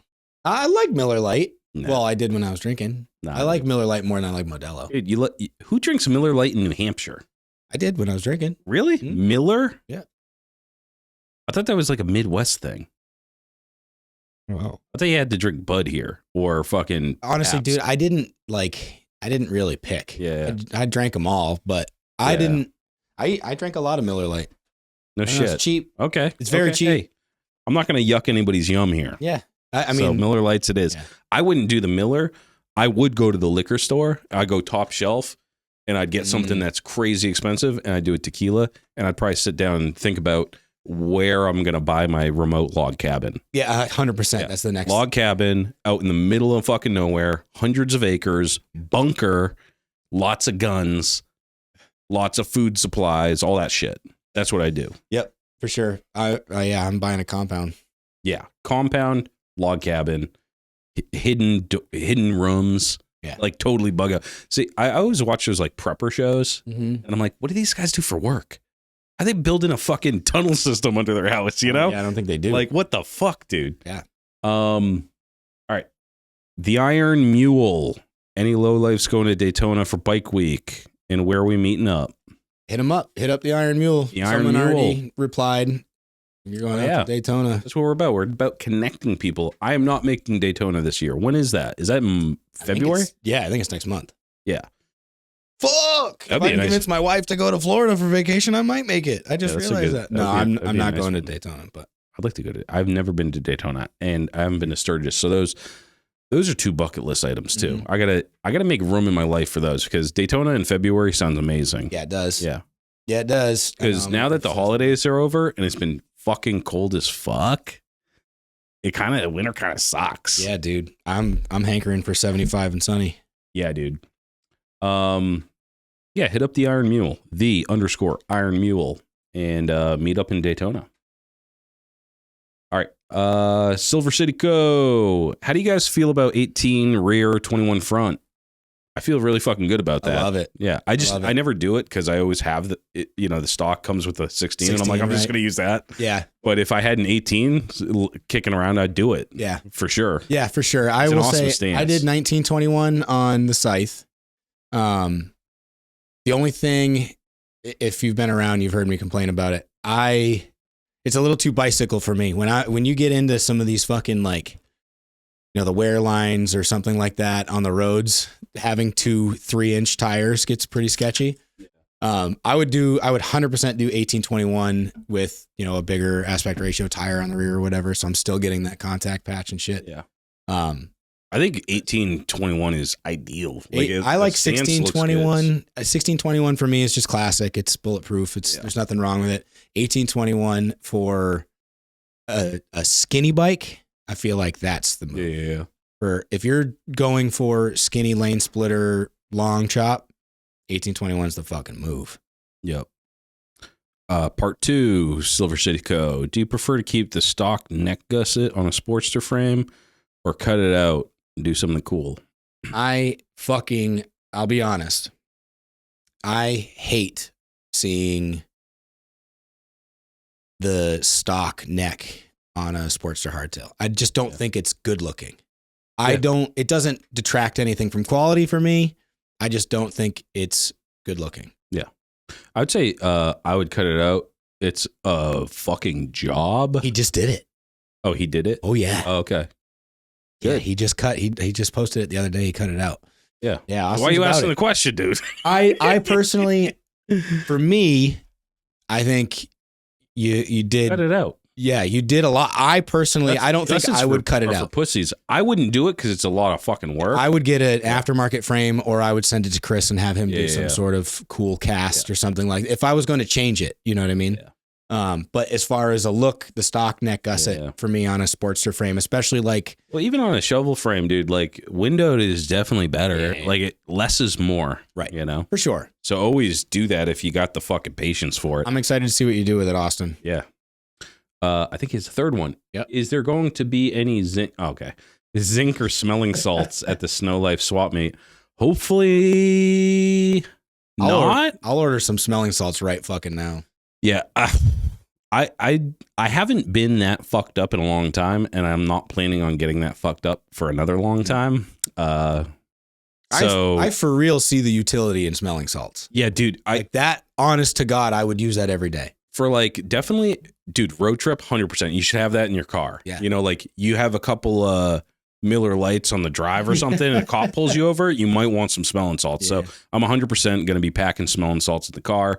Or if you're falling asleep behind the wheel or something, they fucking work, dude. They really do. If I didn't have those smelling salts, I 100% would have been sleeping. You would have been a puddle, yeah. Yeah. I would have definitely fallen. Dude, it was the only thing keeping my mind going. Right. It was like someone was defibbing. Yeah, me, exactly. It was just yeah. And not in a drug way. Yeah. It's not like you're fucking sniffing coke. It's fucking awesome. For a second, you're like, holy fucking everything burns, and your brain is you can feel the synapses in your brain. Getting and then you're slapped in your face. Yeah. You're just if you were kind of out of it or whatever, you hit your head, smack you in the face. That's what smelling salts are. Yeah, for sure. So they'll probably be smelling salts. No zinc though. I never touched the stuff. All right. Chris Tyler. This is a nice one. I admire the businesses you both run. How did you get started? I want to start making small steps to start my own business, building custom parts and bikes, and make clothing too. I appreciate it, boys. Boy. All right. Businesses you both run. I don't really run a business anymore. I kind of hung my hat up on the vapor honing. Yeah, but you still have experience. You can talk about it. Yeah. Yeah, true. So here's the deal with that. Well, first of all, thank you that you admire us. Yeah, for real. That's nice. It's not that you failed with Rhino Resto. It's that you decided you didn't have the capacity. So it's I started the podcast and I was like, It's a lot. I only have so much bandwidth. Right. I'm a pretty busy guy. Yeah, dude. If you're thinking about starting your own shit, my only advice, I guess, I wouldn't change a thing. I dove headlong into it. You know what I mean? Like I was just like, it's bad to do it that way, but it's the only way to really get your fucking beak wet. You know what I mean? It's just to be like, you do a couple of freebies for your buddies or whatever, or some discount like parts and labor on, like parts on cost of material type shit. And then just fucking dive in and try to get your name out there and fucking go nuts on the social media shit, take good pictures, fucking just start doing it, dive into it and work your ass off. Right. And then you'll get something out of it. You know what I mean? Like some people will take notice. Yeah. And the more people take notice, the more, like they'll tell their friends and they'll tell their friends and shit. You know what I mean? For sure. Yeah. I mean, for me, mine kind of got started. I think I've talked about this a little bit, but I'll abridge the story. More or less, I didn't have any money. I was building a bike. I didn't have any money for paint. My buddy Joel and a guy that we worked in the same building as kind of convinced me like, hey man, you can do it. It's not that big a deal. And I started doing it and I realized I really enjoyed it. I was always like, I used to get in trouble for spray painting dicks and stuff on like work tops or whatever at work. Like I always fucked with spray paint and stuff. I've always wanted to. Did you draw the dick on the whiteboard downstairs? Yeah. My kids were absolutely appalled. Like, what the fuck is this? Sorry. You haven't wiped it off, so. No, because it's funny. Yeah. Right. My kids, like, they appreciate a good dick joke. Good. I spent a long time learning how to draw dicks. It's pretty good. Thanks. It's pretty accurate. Veiny, triumphant bastard. It's a little thick. Yeah, for sure. Yeah. Yeah. I wasn't drawing my dick. So, honestly, I never had any intention of any of this shit happening. Like, I never had any intention of painting anybody else's stuff. What I wanted to do, once I realized I really liked it, what I wanted to do was paint your shit, paint Fish's shit, paint my homie stuff so that it was affordable and attainable to have a custom painted bike, but you didn't have to send it to the big wigs and spend a shitload of money. None of us have that kind of money, yeah. Right. And it's not because I came into this trying to undercut anybody or whatever. I still consider this a fun thing for me. Yeah. I very rarely made any money on paint jobs, a single one that I've done. It's never been about money for me. I won't lie and say that I don't want to get my name out there. Like, I'm an ambitious dude. I definitely want some sort of a legacy to leave behind or whatever. So that part of it is important to me. That's why I put out the best work that I can or whatever. But none of this was ever the plan. Doing this podcast, doing No Luck Paintworks, doing Bail Money Paint Cycle with Alex now, none of this was ever in the cards for me. It just, I knew that I loved this shit so much that like, I'm going to make this shit work. We like, should have Alex on the show. We should. Fucking, I'm at the point right now where like, I'm getting real close to quitting my full-time job. Like real That's close. fucking nice, dude. I'm not saying that as in I'm comfortable with that decision. It scares the absolute fuck out of me. Yeah. But it's just one of those things for me. This sort of is just happening organically where I love this stuff enough that like, I really want to fucking be doing it. I really genuinely want to be doing it. I don't give a fuck to have 1 million followers on Instagram, but I don't know. I guess what's important for me is like, I don't know. I want, when I'm long gone, I want there to be, No Luck Paintworks. That was this dude from Manchester, blah, blah, blah. He painted Oxford's bike for that one show. He painted, you know what I mean? Like the fucking old man lore shit. You know what I mean? That stuff's what I'm after. So, but the business side of it, I can't give you any real advice because I don't run it as a real business. I don't make any money. Yeah. It's a labor of love. And, like when I started vapor honing, I did it for myself, like I was like, that's fucking awesome. I want to be able to do that because I lack in certain areas. Like at that time, I didn't know how to weld. I didn't know like mechanical shit, but I could restore things. And that was interesting to me. And I could polish things, whatever. But to me, the most important thing was to be a participant in the culture. Exactly. And like once I started doing that, doors started opening all around. You know, like once you go from an observer, like a passive observer, to like being part of it and contributing, that was the big step. And it's like, if you make parts or if you build bikes or if you do paint or fucking whatever you're doing, now you're an active participant. Yeah. Right. Now you're helping people out. You're making fucking friendships, and here's the other thing. You're useful. I was just going to say, it's nice to feel useful. Yeah.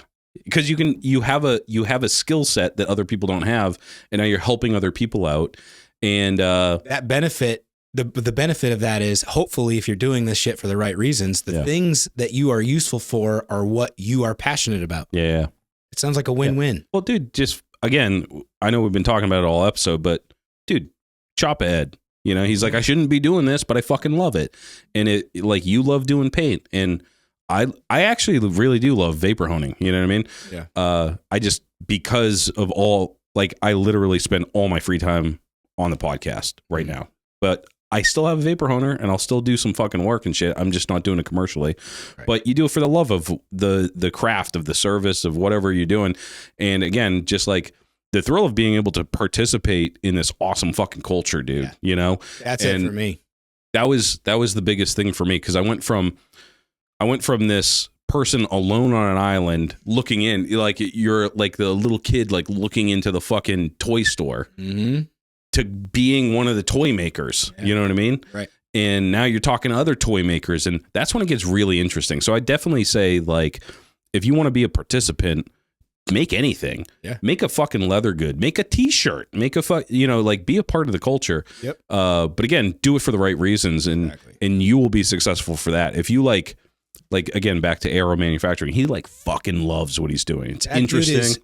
That dude is almost oppressively authentic. Oh yeah. That dude he's doing what you can tell he's doing what he's interested in doing. I'll say, if you start making anything and you think you're going to make any money, don't do it. Exactly. Do it to break even or lose money. Right. And if you happen to make money, that's a bonus. Yeah. But do it to be a participant and be a part of the culture, you know, because again, like you saying, like, leave behind a legacy. Like, dude, people are going to have their parts on your bike and shit, or like your paint jobs on their bike, and they're going to love them and they're going to like show them off. And that's what's super cool about it. So you should definitely do it. Here's a really mystical, whimsical way to look at it, right? Think of us that are doing this right now. The really super sought after stuff are like a Sugar Bear front end, or Hap Jones tank, or, you know what I mean? Like the stuff, like there's no hapjones.com. You can just go order a fucking authentic Wassel tank from the 70s or whatever. Like those guys, they only made X amount of stuff. They never became Paco. They never became JP Cycles or whatever. But we still talk about them, and they're fucking, you know what I mean? They're very sought after, and they're kind of icons in our thing. We are in a unique position to be the next version of that. Exactly. Yeah. I'm not saying that I am whatever, but the people that are in it right now, and I think Truth was kind of alluding to that. Like, we're the next ones to take the torch, you know? Take the torch. Because here's the other thing about, like, the there was a time when, you know, like, so the people that are in it now, back to like Fitch's original question, like, why do you love chopper culture? Because it harkens back to a day when you'd help your fucking neighbor, you know, you'd help your friends, you'd help, you know, like, it's those guys started this. And the guys that like Roth or whatever, you know, like those dudes, they made the culture. Yeah. And there was a time when everybody was raping the culture. We're talking about OCC and fucking all that shit. It was just money, money, money, money, money, money, money. Now people are in it for the right reasons again. Now people are being innovative again. Now people are doing cool things, and like, there's going to be a new Roth. There's going to be, like, some of these guys they blow my mind how talented they are, you know? Yeah. And that's the legacy that you'll leave. And if you're in it for the right reasons, these guys weren't trying to get rich. Right. They were just doing cool shit for the sake of, because cool shit's cool to do. For sure. Exactly. And that's what we're doing now, is we're doing it. We're not doing it for the wrong reasons. Some people are. Yeah, you know, there's always going to be a bad actor. Yeah, and there's always an opportunity to exploit it for your own fucking benefit. But those people don't last. And the people that are coming out with shit, like, and doing things for the love of the craft of it, it'll be around forever. Right. It's like the second coming. You know what I mean? Like this is the rebirth of the chopper culture. And again, it's like, if you're not built for it, like you won't be around. You can't exploit it because the motherfuckers in this shit won't stand for it, you know? Right. For sure. Yeah. But yeah, that's a good question. That's a good question. Makes you think. And thank you for appreciating us, and we appreciate you. And best of luck in your endeavors, man. Yeah, dude. Let us know if we can help. Yeah, I mean, I don't know if you have any, like I said, we're not like business savvy fellas, but you know, I feel like we're in it for the right reasons. You know, we just love this shit. Yeah, for sure. I mean, dude, if you don't wake up and take your morning dump looking at fucking choppers, then you're not a chopper, dude. I've been going through my personal, the No Luck Instagram, and you know, whatever. There's plenty of times where I'll smoke a doobie or so in the garage, and I find something on the For You page or whatever, and end up following. It's a comedian or it's something random. I'm at the point now where it's only bikes. Oh, only bikes. It's only bikes. It's only paint. It's only custom. It's only choppers. That's my one rule with Instagram. It's like, dude, no fucking high school friends of mine. Fuck no. No fucking fans. Dude, my dad follows me. I don't follow him back. My own father. Same. I won't do it. I think I follow my dad, but I don't follow my dad. Sisters or my aunts or any of that. If I have I think I call it a rule of 6. So like when you click on someone's profile, it shows like 9 pictures. Mm-hmm. And if the first 6, or if there's 6 of those 9 are bikes, then you get a follow back. Okay. Or bike shit, you know, right. Like culture shit. Like if you make like cool wallets with like skulls on them or something, you know what I mean?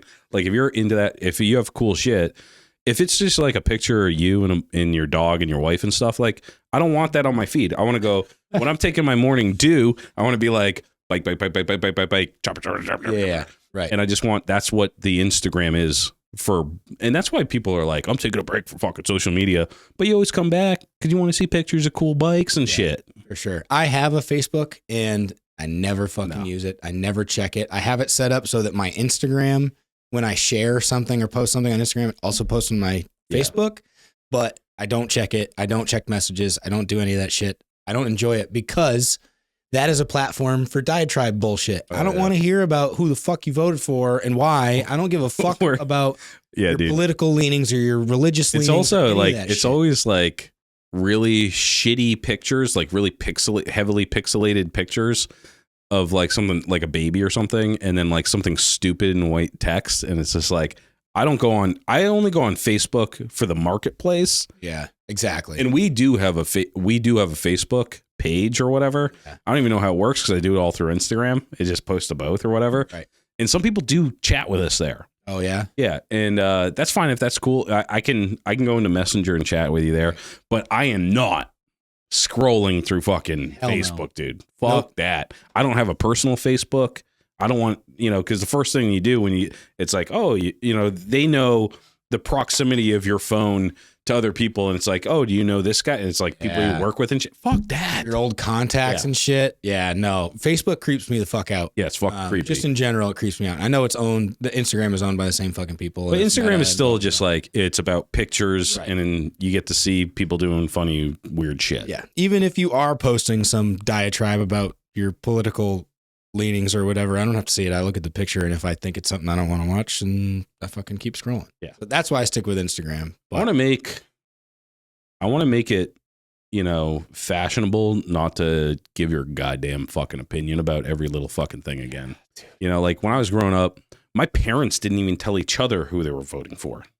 You know what I mean? I have no idea. Now everybody fucking airing their goddamn dirty laundry. Nobody gives a fuck.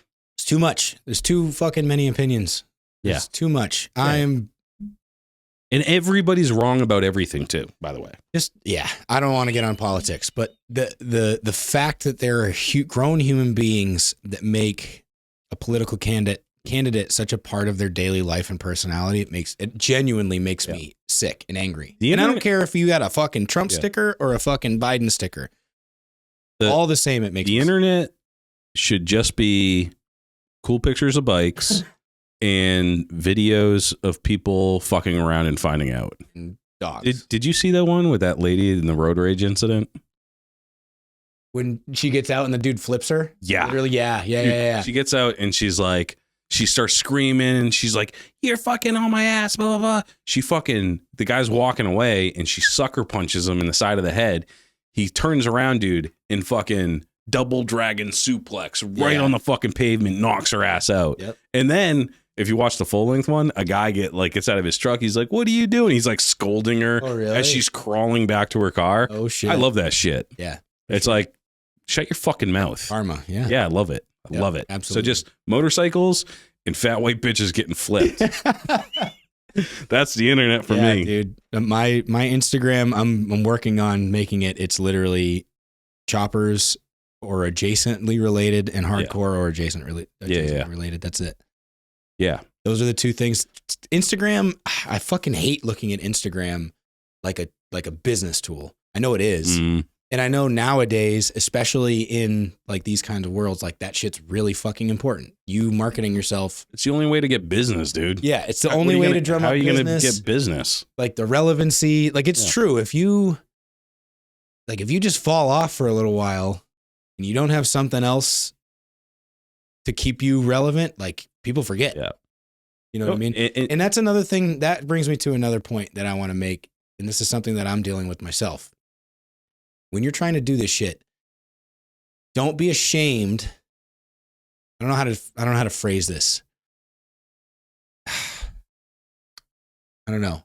Don't be afraid to prioritize yourself and to understand that networking is part of it. Like, don't feel like you're schlepping yourself out or you're whoring yourself out or you're being a clout chaser or whatever. Just don't be those things. You know what I mean? Like, know the line, but you have to put a very high level of importance on yourself, right? Because you're part of that. You're trying to make it. Yeah. So this is a lucrative. So don't take yourself out of the equation. Give yourself the shine and understand like you are important. You're needed. Like what you're making is something that, you know, hopefully it's something that's marketable. People want you around. Yeah. You know what I mean? Or they just don't give a shit. Dude, like you should be proud of the fucking work you put out. You know what I mean? For sure. Like, and you don't like my whole thing with the vapor honing and my account's canceled. They canceled me for some bullshit. So you can't see it, but I had the best ad reads for myself. Yeah. And I was like, you know, I went over the line. I was like, I'm the best. I'm the best at the vapor honing shit. And it was just fun. I don't actually believe that shit, you know? Yeah. But you should put your shit out there on Instagram or Facebook or whatever. I wouldn't, you know what? Stay away from Facebook because you're going to get a bunch of fucking boomers, dude. When I did the vapor honing thing, for a hot minute, I put it out there like on services, and all you get is these crotchety old men like with a million fucking questions. You know what I mean? It's literally like if you're doing business on Facebook, it's like marketplace, you know, is this still available type of shit. It's a fucking waste of your time. Only follow cool dudes on Instagram, and then only cool dudes are going to be following your business. Yeah. And then that's it. Yeah. I mean, it curtail to your audience, but also be a part of that audience. Oh yeah. You know what I mean? Like that's and the thing. Have fun with it and shit. You know, like if you happen to be lucky and there's some windfall and you get like rich off parts or services or whatever, like that's a bonus, you know, but like really just focus on putting out good shit that you enjoy doing. And if you don't enjoy doing it, stop lying to yourself, stop doing it, you know? Yeah. And I hope to get back into vapor honing and be a lot more, you know, like toward the end, I was a lot more selective about stuff. Right.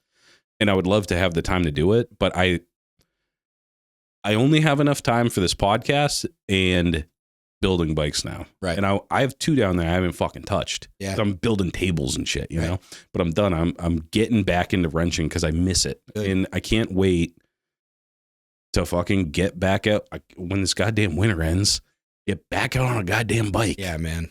For real. Fucking do some fucked up shit. This year's going to be different for sure. Yeah. I'm hoping to get out as much as I fucking can this year and just like having stuff planned like that gives me hope because this is the dark time in New England. This is the time when you're like, you know, like, am I better off? Just, you know, like, you know, how is my family going to get along without me? But then you think about like, oh, I got all this, I got cool shows. I got the Reviver show in May. I got to be around for that. Yeah. Yeah. And that's not fucking satire, by the way. Like, It gets dark, dude. Man. Yeah. Do you have any New Year's resolutions? I don't really have any New Year's resolutions. I have You don't do that? not like resolutions per se. I want to continue working out. I don't know if I've even put it out, but I started working out last year. I want to keep going with that. But I guess my resolution as far as that's concerned is anything's better than nothing. If I go to the gym one day a week, that's better than not going at all. So I keep it light. But I'm hoping that by the end of June, I will no longer be working full time for somebody else. Dude. Yeah. So, like I say, dude, I have nothing lined up. I want to be clear. I have nothing lined up right now that makes that timeline more or less realistic. That's just my goal. By the end of that month, I would like to be not on somebody's books full time. Yeah. Or if I'm on the books full time, it's for something that is going to propel my capacity and experience in the motorcycle world. True. I have no disillusions about, I don't even want to try to make my living on choppers. It's just choppers. It's a lot. We can barely do a damn podcast just on choppers. That's a fucking lot, right? So I'm totally content being one of those dudes doing 3-hole oil changes all fucking day. I don't give a shit. Oh, yeah. But, so I guess those would kind of be my resolutions, and obviously just, keep being better for the family and for my friends and whatever else. Yeah. But yeah, I don't have any like resolutions per se. What about you? Number one is this podcast. I want it to sound better. I want to get the best guests. I want to have the most fun. I want to get to as many shows as I can. I just want to really embrace the whole, I'm really loving, like we went to the swap, the Easy Co swap. Yeah. Everybody there is the best. Oh, that was so much fun. There's not one fucking tourist. There's not one fucking, like, everybody's just like so fun and cool, and they had the best parts.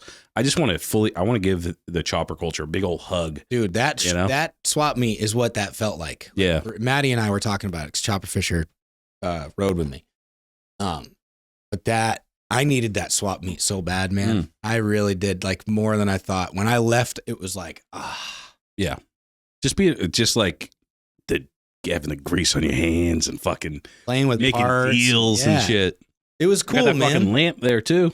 Oh, fuck yeah. I forgot about that. Awesome. That was a good swap meet. I came away with a bunch of parts. Like, we got to see Chicken Rick and all the Lost Spotted dudes. I just ended up buying everything off Alex's table right behind me. Dude, he had some good shit though. God. He had those fishtails, dude. Yeah. I couldn't say no. Yep. For sure. But number one, I just really want to make this pod, I want to reach as many cool motherfuckers as possible. If you know someone that might be like chopper adjacent or like whatever, and they might like this type of shit, get them into it. Like, I want to meet as many people as possible, and I'm going to really try to get out to as many shows as possible. Number two, this is going to be hard for me, but I'm not going to quit drinking because it's a big part of my personality, but I'm not drinking alone. Okay. Which is my favorite thing in the world to do. Yeah. I'm here for you, bro. Yeah. Call me. It's been tough. I've been sober for, a couple days. Typically, I drink every single day. And now I'm taking days off in between because I'm like, oh, well, now I can drink because you're with me, not alone. Yeah. But drinking alone is my favorite thing. My favorite thing in the world to do, if I had my druthers, if I won $500 million, like Pizza Overlord said, I'd love being at a bar alone. Really? Yeah, just hanging out, just drinking by myself, alone with my thoughts. Couldn't be me. Or after the day's over, like you went to work, maybe your kids were being shitty to you, whatever. Like at the very end of the day, everybody's asleep. It's dark. Having that drink at the end of the day, like that nightcap, is just, for me, it's like heaven. But I'm like, you know what? I drink way too fucking much. You guys saw that on the last show.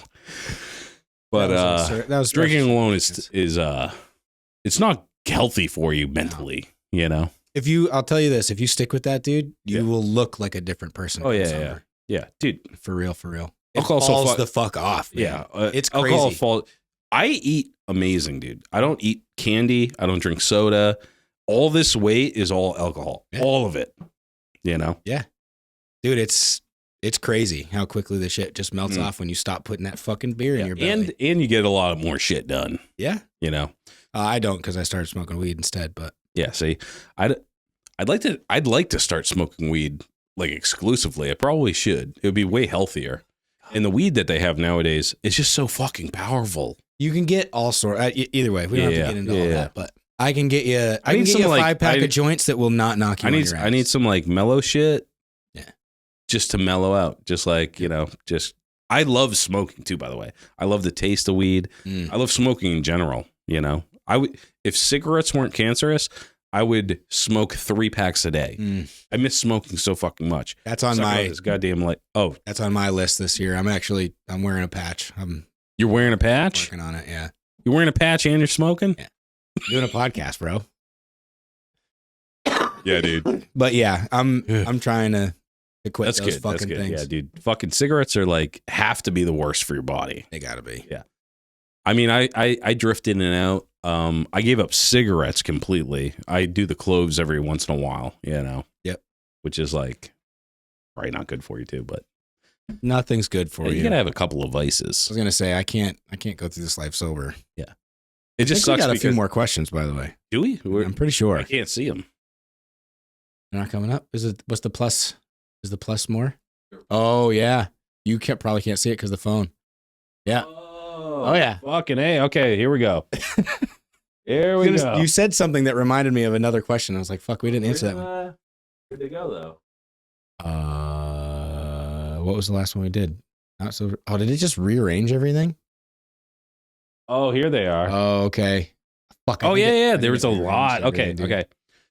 Twin cams are starting to come down in price. Your thoughts on a Softail based chopper? I'm too soft for a real hardtail. 2 things. Love a Softail based chopper. I don't give a shit. I think those lines are cool. I don't have any issues with it, whatever. But also 2, last year's potatoes. I don't know you. I don't want to assume, but I can tell you you're not too soft for a real hardtail. Riding a real hardtail, in my opinion, is not even close to as bad as everybody thinks it's going to be. I mean, I guess it comes down to how you set your shit up, but get a good seat. Yeah, get a good seat. Or get a you're sprung sitting seat. in the bike. That's the thing. Get a sprung seat. You're sitting in the bike. It feels a lot better. You feel so a lot good. more stable. Yeah. I don't know. I have a bad back. I have a slip disc and pinched nerve. The federal government pays me every month for how bad my back is. But I ride a rigid. I don't own anything. I will say this, the Softail, I have a Softail. The seating position on it isn't like when you like some bikes, you're like, dude, I feel like I'm gonna go over the handlebars. Sit on a stock Sportster, you're sitting up. Yeah. You're the fuck up, and you hit a bump. And a Softail's not bad. I would say like for the plans for my Softail originally were gonna be to hardtail it, not this year. I'm gonna run it as a Softail. Yeah. You can make it fucking cool looking. Get a good seat, get a good tank, get a good fender. Yeah, it's pretty cheap to get into that. Yeah, I just want to put it out there. I'm not. Again, I don't assume to know you. Maybe there is a real reason that you can't be riding a hardtail. But as far as I'm concerned, if you're riding a Softail, you can ride a hardtail. I really don't think it's that big of a difference. It's not that big of a difference. You can air down your rear tire a little bit.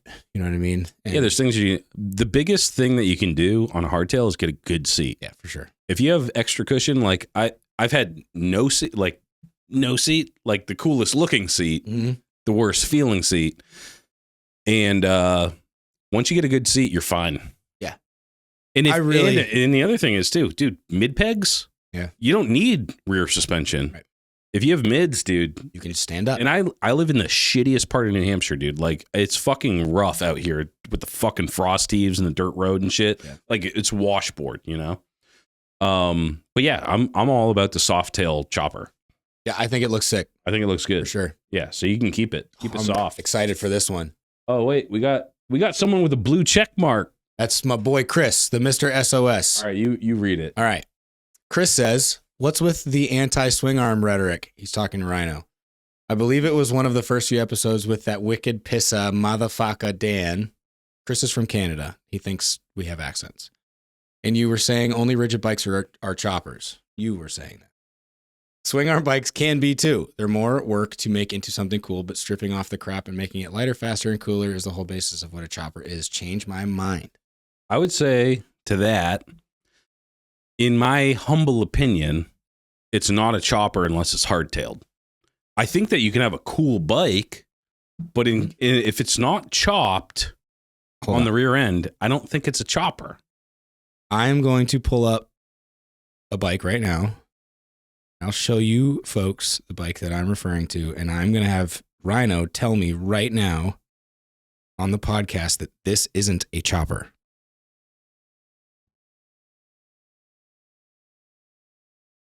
Okay, that's a chopper. That's what I'm fucking talking about. All right, where's this camera? This is heavyweight choppers. We talked about him earlier. Chase. This is his most recent shovel head build. It is a swing arm, Crazy Frank, Jenny shovel. Yeah, I think so.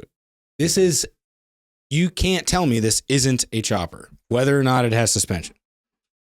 Oh, well, I guess, I don't know what else you would call it, I guess. Yeah. All right, maybe you changed my mind. If you got to put the distinction on it that it's a swing arm chopper, that's fine. I would say that if you can say swing arm chopper, it's not a chopper, you say swing arm chopper. I'm okay with that.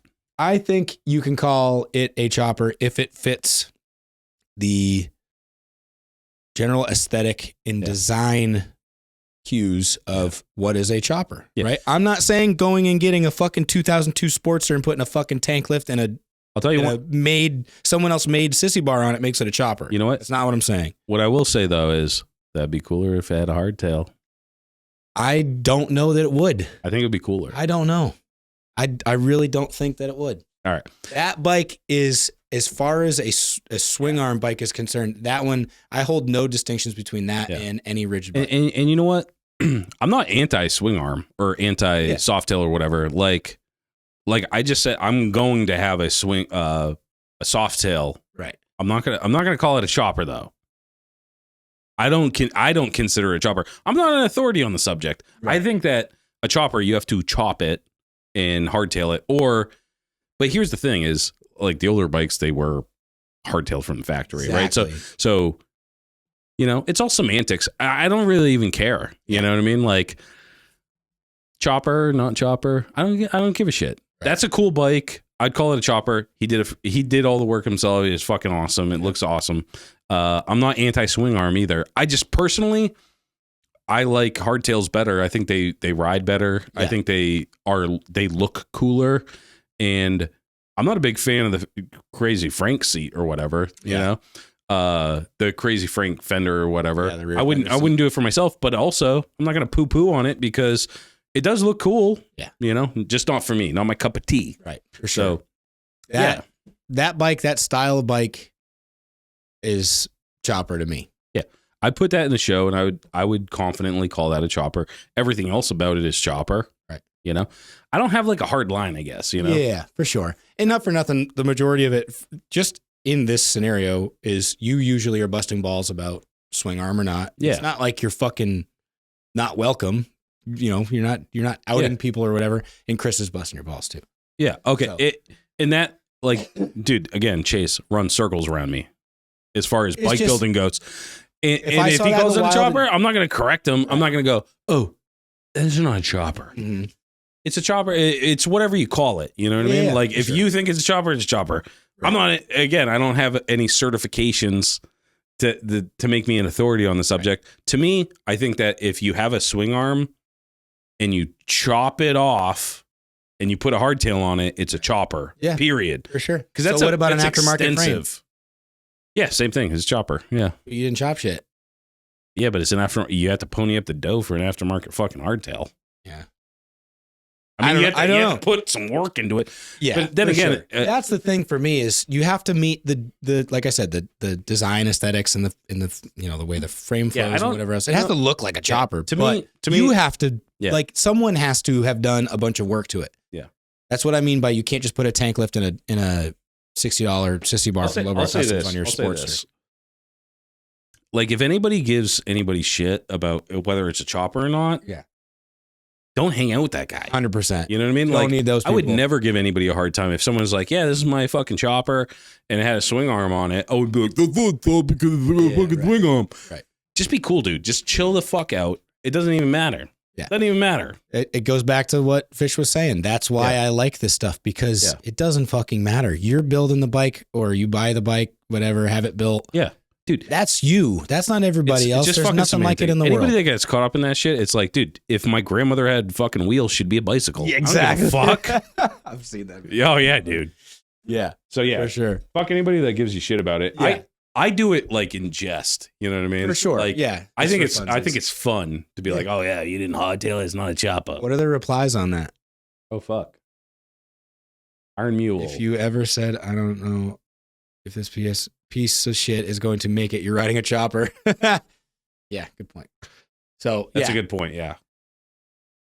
That's valid. I don't personally have a big distinction. However, I will say when I had the Gypsy Witch, which was not a hardtail, I didn't call it a chopper either. Yeah, I wouldn't call a bike that, like, again, the Softail's not a chopper to me. I built it. I call it whatever the fuck I want. You know? Yeah, exactly. Better than calling it a bobber. 208 Islander. Is that a fucking area code? It's 208. Oh. 360 questions to ask a lowlife. Here's just one. Here's just one of them. Can any Jehovah's Witness be down with the lowlifes? Hope this reference makes sense. Yes, it does. It doesn't to me. Grave diggers. Oh shit! Really? Oh, yeah, dude. I don't get the reference. Grave diggers, dude. Well, please let me know what song that is, because I'm not familiar with 360 questions to ask a grave digger. Oh. Did Jehovah's Witness be down with the grave diggers? Okay. Oh yeah, dude. Okay. The RZA, dude. Damn. Early RZA. Yeah, I'm disappointed in myself. I missed Good fucking reference, bro. Good reference. I love the grave diggers, by the way. Yeah, fuck yeah, dude. Suicide, 1-800 Suicide. Dude. Great song. You get me liquored up, you get some grave diggers on, I'm singing every goddamn motherfucking song, dude. That was my shit back in the day. Sick. All right, Pizza Overlord again coming in heavy with the questions. What happens if a vampire bites a Bigfoot? I'd say nothing, because neither of those things exist. I would say, with all due respect, you get big truth. Let me tell you why. He's definitely made people bleed before. He's a big dude. He lives in the Bridgewater Triangle, yeah, in the heart of it, be and he's got a podcast where he talks about paranormal stuff. It's a front. He is a vampire Bigfoot, and he's just vetting motherfuckers that come on the show and be like, "What do you know about paranormal, bitch? Yeah. You don't know you shit." You ever seen All a right. Bigfoot? Yeah. Yeah, I love that. But he's such a nice dude, but he could literally rip your head off. Absolutely. Yeah. Stand on your toes and just go. Don't get on. Yeah, I wouldn't get on his bad side. With all due respect. Do you believe in Bigfoot? No. All right. Obviously don't believe in vampires, right? No. Do you believe in ghosts? I think so. I don't really know. I had some weird shit happen at Norwich when I was at Norwich. A couple times here and there that weren't like super fucking crazy. I didn't see anything per se, but I don't know. I really don't know. I'm not sure. Aliens? I haven't put a whole lot of thought. I definitely believe in aliens. There's no way we're the only ones. Okay. I don't, and I'm not talking about the shit that the fucking news and everything's talking about. I believe that there has to be other things out there. The universe is literally infinitely big. Yeah. I have a hard time believing in that shit, but then like every once in a while, some dudes that like I know are reputable, you know what I mean? Will regale me with a story of a ghost or a fucking alien or something. Yeah. And I'm like, they wouldn't lie. Right. You know? Sure. But who knows? I want all of that shit to be until real. I see it though. Yeah. I'm kind of like, I'm still skeptical. We talked about it on the way to truth. So like, I would fucking love to see this Thunderbird. Oh yeah. Or, one of them that they're talking about, or they're literally the size of a house. I would love to see that. I would love to see, dude, I was obsessed my entire childhood with the Loch Ness Monster. If you were to ask me when I was a kid what I was going to do when I was big, it was going to be find Nessie. I was obsessed. Cryptozoologist. Just Nessie in particular for whatever fucking reason. I don't know why, but yeah. I used to be big into aliens and shit. I would love for that shit to be real, dude. I would love for Bigfoot and all that other shit and the Wendigo and Chupacabra and all that stuff to be real. Yeah, I'd say probably not. But hey, you're listening to this now. If you have a story of one of these a ghost story. I love ghost stories, by the way. They creep me out, especially like good ones. If you have a ghost story, you saw fucking Bigfoot. I'm not buying the Thunderbird thing ever. That's ridiculous to me. But Bigfoot, Loch Ness Monster, maybe if you're one of our Scottish listeners. Oh, yeah. That's in Scotland, right? Mm-hmm. Okay. Write in to rhino@thelowlifepodcast.com.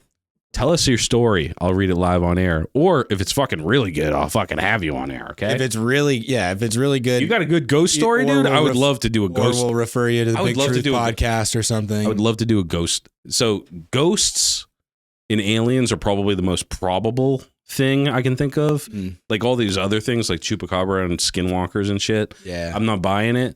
A ghost or an alien, if you have a good story about one of those fucking things, let me know what it is. And I'll have you on the show. We'll do a fucking paranormal thing. This is welcome to the Big Truth podcast. I was going to say we're just going to bite Big Truth. No, but I'd love a good ghost story anyways. Yeah. So if you have anything, just let me know what the fuck it is. Yep. All right. Charged SXT. You boys ever thought about coming to Oklahoma? We have a few good rallies in Sparks that are still actually rallies and not vendor fairs. Always a good time. For one, I like vendor fairs. For two, I've been through Oklahoma. I would consider it. It's not necessarily the top of my priority list. But. Yeah. When I was driving through Oklahoma, it's one of the prettiest states I've ever been to, as gay as that sounds. But like, I remember driving through Oklahoma and being like, this is fucking nice, dude. It was like all farmland and shit. I would definitely go back. Yeah. Moved to Oklahoma, actually. Yeah. What's a city in Oklahoma? Oklahoma City. Yeah. That's Tulsa. About it. Okay. Tulsa. Okay. Yeah, Oklahoma. Yeah. I'd go there. Yeah, I like. I just remember, like, I think I was on my way back from Arizona or something. I was driving through Oklahoma, big state, just looking out, and I'm like, this is like the nicest state I've seen in a long time. Yeah, for sure. I love anywhere out there. All right, bake 2 weeks. What's the best way to pick paint for a new project? What's the best way to hide road sodas on a bike? All right, so you take the first half. I'll take the second half. All right. Second half will probably be shorter. Why don't you go first? All right. The best way to hide a road soda on a bike is go on Amazon and get a silicone sleeve that says like Coca-Cola or Sprite or Pepsi or something like that. Don't get the knockoff where it says Peebus or some shit. That's what I did. Yeah. I got it said like penis. Yeah. As a Pepsi logo. It says penis. Coca-Cola or something. Yeah. I had one that said Sprinked, like with a TC. It does work though. The thing is, the problem with those things is once that silicone's on there, it fits so snug, it's impossible to get off. Yeah. And I ended up ripping every single one of them. But when they're on there, you cannot tell the difference. It just looks like... Can I give you a cheat code for that? Yeah. When you're done, when you have it in the silicone, do that. It comes out a lot easier. Squeeze it in the silicone. I've done that. It doesn't always work. All right. If you're on a motorcycle, I can't imagine. Yeah. You just have spare beers, I guess. Or sleeve all of your beers that you have accessible in those things. Yeah, I don't typically drink while I'm riding. It's a lot. But definitely when I get to where I'm going, if you're not supposed to be drinking there, silicone sleeves are unbeatable. Yeah, for sure. Yeah. And don't fuck around with coffee mugs and all that shit. These silicone things you can stuff in your fucking in your back pocket. They take up no room and they're fucking amazing. And to be clear, we absolutely do not condone riding and drinking. Obviously. I do. So what's the best way to pick paint for a new project? Fuck if I know, brother. Like, we're working on that right now with the Panhead. Really, it's just, for me, what's important for me is to see the bike in a roller and see what it's more or less going to look like, the stance, the tank that you're choosing and all that shit. That, to me, has a lot to do with it. If I'm building a long, skinny bike, or I'm painting someone's long, skinny bike or whatever, I kind of approach it in a different way, I guess, where like I feel like this, this style of bike needs this kind of a paint job. But as far as the best way to pick it, man, it's just kind of like, what are you going for? Are you going for dark and evil and tough? Are you going for psychedelic and bright and flashy? Are you going for show? Are you going for relic? Or you know what I mean? it really comes down to that. And then like what Mikey Machine was Trying to talking bring him about up, yeah. was Like kind check of the like, vibe. if you're, check the vibe. If you're going for the 60s, 70s Frisco style or whatever, like there's a certain set of colors that work better for that. You know what I mean? You're not going to use neons if you're going for 60s and 70s. You know what I mean? So I think that's a big part of it. But again, it comes back to individuality. Do whatever the fuck you want. You know what I mean? If you want to do a tough, low, short chop and put a crazy psychedelic paint job on it, fucking go for it. Who cares? Yeah. I'm kind of like I think black is the best. Black everything. Yeah. And that's not very creative, but Yeah. just black and gold is a combination that just, in my opinion, can't be beat. Mm-hmm. I'll never drive a car that's not black. Yeah. I wish I got And I like all my bikes black, you know? I do too. I think I'm doing black on the Evo, Yeah. at least for the main color, but I am trying to get away from that. Yeah. Well, I mean, it's As a like painter, not as a painter, it's like again, it's like you either got it or you don't. I got a when it comes to music, I got what they call a tin ear, you know, and with colors and shit, I'm kind of stupid about that shit too. So I'm not very creative. So I'm just like, oh, black would be cool, you know, because black's always cool. black is always cool. It's like Yeah. wearing jeans. Yeah.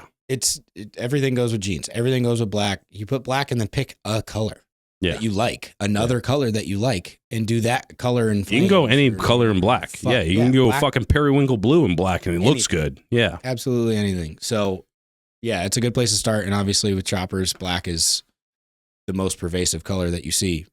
I personally would challenge you to do something a little different, but Yeah.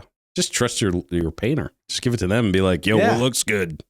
yeah, that's a big thing too. But you should, if you're building a bike, in my opinion, if you're building a bike, you should at least have a say in the colors that it's going to be. Yeah. If you genuinely don't care and you have a Mikey Machine or, you know, a real high level painter, yeah, say, hey, go with, this is what the bike looks like. Tell me what you think is, you know, and then you can work together and come up with your color palette. And shit. I heard some old timers at the swap talking about green bikes being unlucky. Oh yeah, you've never heard that before? No, I did. Oh, But I didn't know if it's still a thing. Do you do green? I have green. Yeah. I'm dying. Honestly, I'm dying to do I want to play with greens a lot. Superstitious? A little. Okay. I run a gremlin bell, and it has to be a gremlin bell that someone else bought for you and all that stuff. I'm not, I don't know. I wouldn't say I'm superstitious. I'm a little stitious. Okay. But yeah, I don't know. I think I actually have an idea. If someone wants to do this, hit me up because I'll do it. I want to do a green bike that's like, it's got a little bit of flake and a little bit of pearl, different kinds of greens, maybe a little bit of blue mixed in. And I actually have an image that I've kind of doodled that I would have a better artist come up with. But I have this idea of calling it Rip It. And on the tank, there's a frog or a toad or whatever with like a joint or something in his mouth. And he's like, you know, red eyes or whatever, like super stoned frog. And have a bunch of different greens and some white and shit. I have an idea. So if you're interested in something like that, or we could go Irish and do. You just gave me an idea. Yeah. Green paint job. Uh-huh. Number 13's painted on it. A black cat, a guy walking under a ladder, all the unlucky shit. Yeah. I like that for sure. It's a lot of work. It's a lot of work. And you might die Maybe. if these superstitions pan out to Yeah. be correct. I don't know. You might have to run like those old panheads with all the lights in the back. You might just have to run that many gremlin bells. Those things are fucking so cool, dude. They're so Like, sick. what the So fuck? fucking sick. I love it. Yeah, for sure. Yeah, dude, if I'll never get my hands on one of those, but like, what the fuck, dude? Oh, love to. But All right, another way, just look up color palettes and stuff. There's things out there to help. And yeah, trust your painter. Yeah, trust your painter. And just go and find a bike that you like and be like, copy this paint job exactly. All right, we got one left from PUB Ragtop. Killing it. Hey, PUB says, why do my bike go vroom? Sounds like a good problem to have. Yeah, dude, my bike doesn't always go vroom. Nope, not always. Sometimes it goes. Sometimes it don't do shit. Sometimes you kick it and it just goes. Yeah. Yep. Yeah. No, dude. Your bike goes vroom primarily because you go brap, brap, brap, brap. Yeah, Puby. I'm hoping I'm pronouncing that right. I love that. He's like, my name's not Puby. Pube. It's Pueblo. Did I get all the questions? I think so, man. All right. You know what? No, Sears was in there. Okay, read it. Read it. I don't know why I even brought. Thank you, Sears, for your question, but it's about me having doppelgangers. Oh, there's more. Fuck. Okay, here we go. Esposetta. Oh wait, no, these are dude, it fucking mixed them all up. Sears has one in there. I think he might be the last one.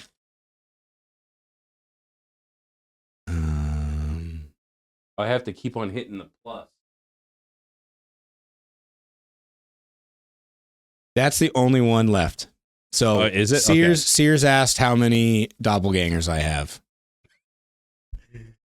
Obviously, I've the Jax one. And then the one that I remember from like high school. Remember that movie, Not Another Teen Movie? It was one of those fucking stupid ones. There's the blonde, I think he's like a fucking quarterback or whatever. He's the blonde dude. He's like a wicked, stupid, shit talking character or whatever. I forget his name, but I was told that I looked like him when I was younger. Which guy? What guy? I forget his fucking name. I think he's actually like a really famous comedian nowadays. A quarterback and a comedian? No, he was a quarterback in the movie and Not Another Teen Movie. Oh, okay. Cast. Hold on, I don't think you're going to get better than Charlie Hunnam. And here's why. I did a face swap, and Dan didn't even know it was his own face. That is true. This guy. Nah, dude. It was Eric a long time ago. Eric Christian Olsen. No. Nope. Charlie Hunnam all day. I have to say, I think that's probably the closest one. Yeah. I've been told I look like John Cena's retarded little brother, too. He has a retarded little brother? Apparently me. He has a brother that works at Manchester, at a car dealership in Manchester. No, yeah. That's cool. I think Auto Fair in Manchester. He apparently looks exactly like his brother. No kidding. Yeah. Shout out John Cena. Yeah, dude, John Cena, he's a good dude. Yeah. Yeah, he seems cool as fuck. Guinness Book of World Records, most Make-A-Wish Foundation fucking wishes granted. Really? Yeah. Oh, shit. Yeah, I fuck with this scene. I fuck with Cena, dude. But yeah, apparently, right on South Willow Street, dude. You can go see his brother. Apparently, looks just like Hyundai him. from Did they? Fair Hyundai No shit. years and years and years ago. Yeah. Hyundai. Wasn't from John Cena. Yeah. Oh, by the way, another thing. I was too drunk to defend myself. And I watched it in absolute agony as I was like, why didn't I say that? Why didn't I say that? But the truth episode. If anybody has a car that is all-wheel drive and gets over 35 miles to the gallon, that's not a BMW or an Audi, let me know what it is. I can't think of anything. I want to know. A car, a 4-door car. A car? Not a fucking Not like a smart mini car. Like SUV or whatever they call it. Yes. Like, well, it has to get good gas mileage. I don't care how big it is, but it has to get, and I don't have Tesla money. You know what I mean? Like an all-wheel drive car. I live out in the fucking sticks. I need to transport 3 kids an hour and a half to school every single morning. Has all-wheel drive that gets over 35 miles to the gallon. You let me know, and I will trade my car in right now. I'm not up with cars. I don't really know. I don't know. Yeah, I'm not a car guy. I'm not really sure. When I looked, I got it on Carvana. That was my criteria: is all-wheel drive and mad gas mileage. And then the only thing I found was a fucking BMW, which those are expensive. I got a 2016. It's an A3. Okay. Yeah. But I would love to know. I'd love to know. I don't think it exists. I know that I had so much fun. So funny, man. And the funniest thing about it too, like when I was doing the editing, and the audio is all fucked up. So I did a lot of sound design on this one. So it was excruciating watching it. Like our episode. I'm glad again that the first half fucking was okay. Yeah. And then the second half was an absolute fucking dumpster fire. That was fun. But I had so much fun doing it. Yeah. But I was just like, dude, I would have, if I was lucid, I would have said so much more. I just couldn't. I was just taking it and I couldn't give any back. Oh, yeah. That was so frustrating. I don't even, at one point, I looked over while he was ragging on you, and I don't even think you were there. Oh, yeah, dude. I was in outer space, dude. Truth was just kicking the retarded kid in the corner of the room. That's all that was going on. It was fucking awesome. I love it, though. I got absolutely roasted alive, and I think that's the greatest honor. Dude, fuck yeah. Absolutely. I'm not even mad. That's why I just like, I'm going to keep the whole fucking thing in. And when he went and took a piss and you're like, are you okay, bro? Yeah.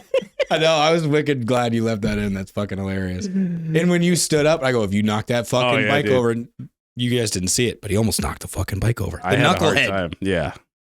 Oh, yeah, dude. That's what I was afraid of. Bad. For the record, I am not a fucking Debbie Downer. I am not the one that's like, hey, man, you're having too much fun. You got to stop having fun. But when there's a point in that podcast where I go, hey, bro, I don't think you should do another one, but you're a grown-ass man. You can do whatever the fuck you want. Yeah. And he did. I shouldn't have done that.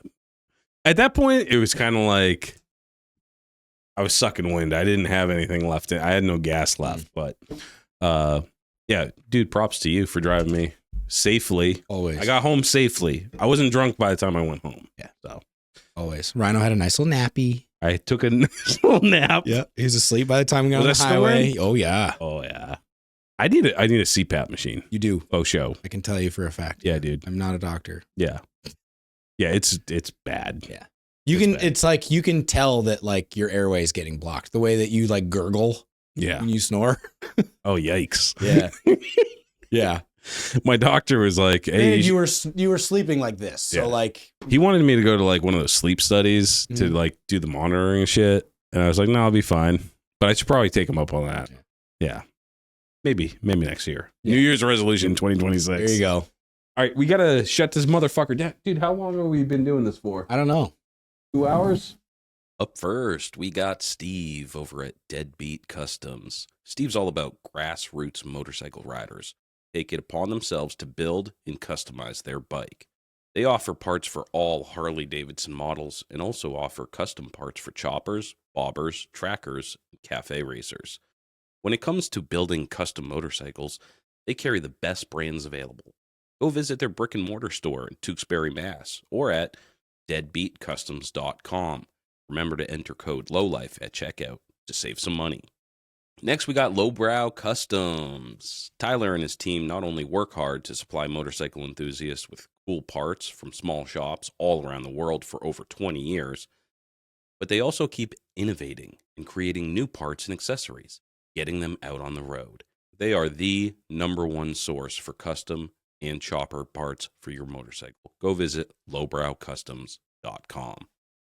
Next, we got Stay Strong Co. John Luke has been sent down from the heavens to bless us lowlifes with the greatest hot sauce on this mortal plane. Sweet heat baby Jesus in the white pants heralds a message from God himself. Don't put this on your butthole. It's for your mouth.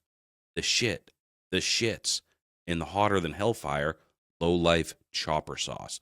Go to staystrongco.org today and grab yourself the holy trinity of hot sauces.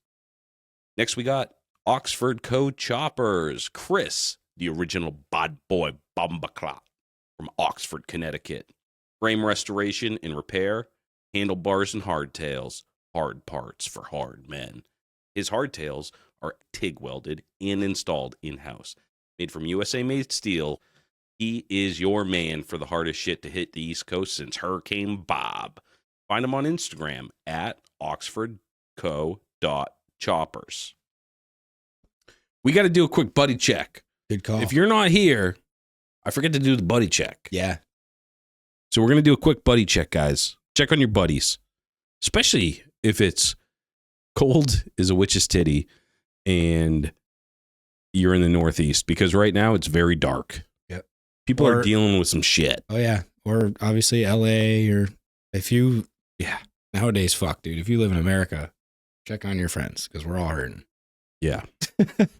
Everything's a shit show, especially in the Northeast. It's cold as fuck. We're all miserable and depressed. Dude, make time for your friends. I mean, here's the thing is like, everybody's like, got families, they got jobs, they got they're trying to make their own parts, trying to doing their own business. You're busy. Mm-hmm. You got to take some time out and just chill with your boys every once in a while. Yep. Shout out to Fish. He swung by yesterday. He hit me up. I was out cleaning my shop and he swung by and hung out for a couple minutes. He's a good one for that. Like out of the blue. Yep. Just out of the blue, he'll just be like, "What are you doing?" Always at the right time too. Yeah. He is like a sixth sense. Yeah. Yeah. For sure. Yeah. But we're definitely I think we're trying to get if you're coming to the swap meet, maybe we're going to have a little kickback time after. Go get a beer, go get not tacos because they're too messy, but maybe we'll get a little bite to eat, hang out and shit. Yeah, just hit up your boys. I actually, this week I had an old colleague, a work colleague, we don't work together anymore. He just out of the blue, he goes, "Hey, what are you doing Saturday? Let's go get some lunch." It's nice. Yeah. I ended up spending, actually I was on 2nd Street. Oh, no shit. I went to the Novella, the Mexican place. Oh, Nuevo? Nuevo. Oh. Yeah. Yeah. So good. Yeah. Ended up spending like 4 hours there. It was nice. It's a good chill place though. Yeah. You can't beat the atmosphere of a Mexican restaurant. That place is the shit. It is really good. Oh, I love that fucking place. Yeah. Drinking Modelo's there. They have some good food. Dude, their birria quesadilla is the only thing I order birria? Right now. Yeah. Birria quesadilla. I don't know how else to describe it other than they made something that has meat and cheese taste like creamy. I don't know how else to describe it. And that probably sounds gross when I put it that way, but trust me, if you're in Manchester, go to Nuevo Vallarta or Puerto Vallarta, which is their old one. It's in the same plaza. Go there and get the birria quesadilla. Holy fuck. Yeah. Life changing. I got the chili. Pretty good. Chili's pretty good. Yeah. Mexican chili is different than American chili. Yeah. Like it's like bean heavy. It's creamy. It's cheesy. It's almost like, how do you even call this chili? Yeah, it's probably the original chili. Either way, it's fucking everything that they sell is delicious. Yeah. Everything. It was good. But anyways, go link up with your boys. We missed the Capadonna concert. Oh fuck. Yeah. God damn it. I probably couldn't have gone anyways. Yeah. I think it was last weekend, yeah. I only remembered because this dude that I went out with, he's a big woo head too. Mm-hmm. And we were like getting drunk at the fucking Mexican place. I was like, "You want to go see Capadonna?" Like, "Oh fuck, is it today?" And we couldn't get it done. Damn. And then I hit everybody up, all the boys, all the fucking old woo heads, and I was like, "Dude, I'm kind of liquored up and I want to go to this Capadonna concert." And they're all doing Dry January. Oh yeah. Fucking pussies. So this is gonna come out this Friday, right? Yeah. Okay, so perfect. I got one thing that just reminded me to shout out real quick. I think it's going to be on this one. Okay, so this Friday, Primrose Winter Walk Up Pre-Party Show, January 17th. Dude, go see Lucy. Holy fuck. The Abductors. Like, that's going to be sick. It's going to be Haverhill, hit up F69W La Espada on Instagram. It starts at 8 p.m., $20. And then the following 2 days are going to be the Primrose Winter Walk Up tattoo. I think it's like a tattoo convention. I don't know. I'm sorry. I don't know exactly what it's called, but it's really cool. I've been the last couple of years. Rick Tom's going again this year. Black Dog Tattoo Tour. Oh, okay. Got a tattoo from last year. It's super cool. It's a tattoo convention without all the goofy shit. It's awesome. It's hand curated, picked artists and shit. It's in Haverhill. It's awesome. Go support, get a tattoo. That's this weekend? It's this weekend. Oh, shit. Yeah. I'm going to try to make it on Sunday. I can't make it Saturday, but I'm going to try and make it. It's both days? Yeah. Okay. Saturday. Oh, that's good. Yeah, that's good to know. Yep. Yeah. And then the pre-party on Friday. Oh, there's a pre-party. There's all the bands. Yeah, that's the punk show. Yep. Okay. That's fucking, that's your weekend right there, dude. Yeah. And then February 1st and 2nd, you can't, if you don't have tickets already, you can't go to the first. But I believe there's still tickets for the second. Haywire record release shows. They're doing one Saturday the 1st, Sunday the 2nd. The Sunday one is a matinee show. I think it starts at like 2 or something in the afternoon, which is always nice. But yeah, see if you can get tickets to that. It's at the Middle East in Cambridge. And yeah. Nice, dude. Bands. Middle East is sick. Lenny Lashley's playing on the one on the 1st. Oh, yeah. Can't wait to see Lenny live again. Fuck yeah, dude. Really cool. Yeah. Good shit. Yeah. shit. I'm trying to think. See, I'd love to go to a goddamn tattoo expo. I need some more ink. dude. Yeah, if you want to go on Sunday, I would love to go. Just even swap. I'm gonna get a Lowlife tattoo on my throat. Mm. But I feel like Alex should do that. That'd be sick. Yeah, single needle. Maybe next time we have him on the fucking show, we'll do a live. He'll just do my throat, Lowlife, and we'll interview him at the same time. I'll try to talk while he's. You won't be able to. Especially single needle. You're going to be there a long time. Right in the fucking Adam's apple. I'll be like, hey, how long you been doing this for? Oh, my God. Yeah. No. Fucking A. Are we doing CeeLo? Yeah.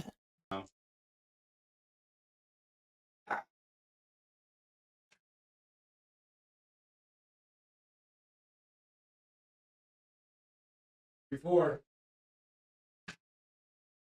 One. Son of a bitch. How do I keep doing this to myself? Big money games. I'm the Wiz and nobody beats me. I'm just kidding. I did clean the fuck up, dude. I actually still have cash in my wallet from that night. No shit. I have a 50. I haven't had a awesome. 50 in a long time. Damn. Yeah. I'm not a cash guy. Mm. All right. I think we're ready to close it down, bro hams. Thank you for you. your questions. Thank you for the questions. I love the Q&As. Yep. I'm just going to remind you, write in. We want to hear from you guys more often. Another New Year's resolution is just Lowlifes. You guys are so important to us. Write in. Email. Take the time out of your day. Email us. I don't give a fuck what it is. I just want to talk to you guys more often, you know? If you weren't like comfortable putting something out on the page to do this Q&A or whatever, and you have a question, yeah, please do. Yeah. Reach out and we'll point you in the right direction. And thank you to all our Patreons. I know I'm a super fuck up and I promise a lot and under deliver, but I appreciate you guys. You guys make this shit happen. You guys buy the equipment. You guys engaging with us keeps us fucking motivated. But reach out, be a part of it. Be, again, back to just being like a part of the culture and shit. Interact with us, you know? Like if you see us at a show, come up and say what's up. Shout out. I forget your name because I'm terrible with names, but I remember your face. He came up and he goes, "You actually look pretty decent. You look like you own a house." Nice. That's a good Because compliment. I think he listens to the show, so he doesn't know what I look like. Oh, okay. And he was probably like, "Oh, you talk about yourself like you're a big fat piece of shit." Because that's how I feel. But he was like, "You actually look pretty decent." And he came through with the fucking the Dr. McKillicuddy's fucking menthol mint, which, if you don't know me, I'm a big mint guy. That's like my shit, dude. It's like mouthwash. That's what we used to call it. Oh yeah, dude. It's good shit. So I appreciate motherfuckers coming up, saying what's up. Don't be shy, dude. I'm just a dude. My fucking ass and my mouth are connected by a long wet tube. I'm not fucking, I'm just a dude. Yeah. So definitely. I'm just as scared of you guys as you are of me. I promise. It's a fact. Yeah. Yeah. And we want to hear from you. We want to hang out with you. So hit up the inbox, email us your fucking shit. If you have ghost stories, again, I really want to hear a good ghost story. So if you got a fucking ghost, my boy told me this ghost story once, and I still am like, that's the one story where I'm like, that's a ghost story. Yeah. It's so improbable that it's probably possible. Right. You know what I mean? Yeah. Like nobody would make that up. So I'm holding out the faith, but hit us up. And until next week, Lowlives, roll the dice, get in trouble, have fun, and never stop chopping.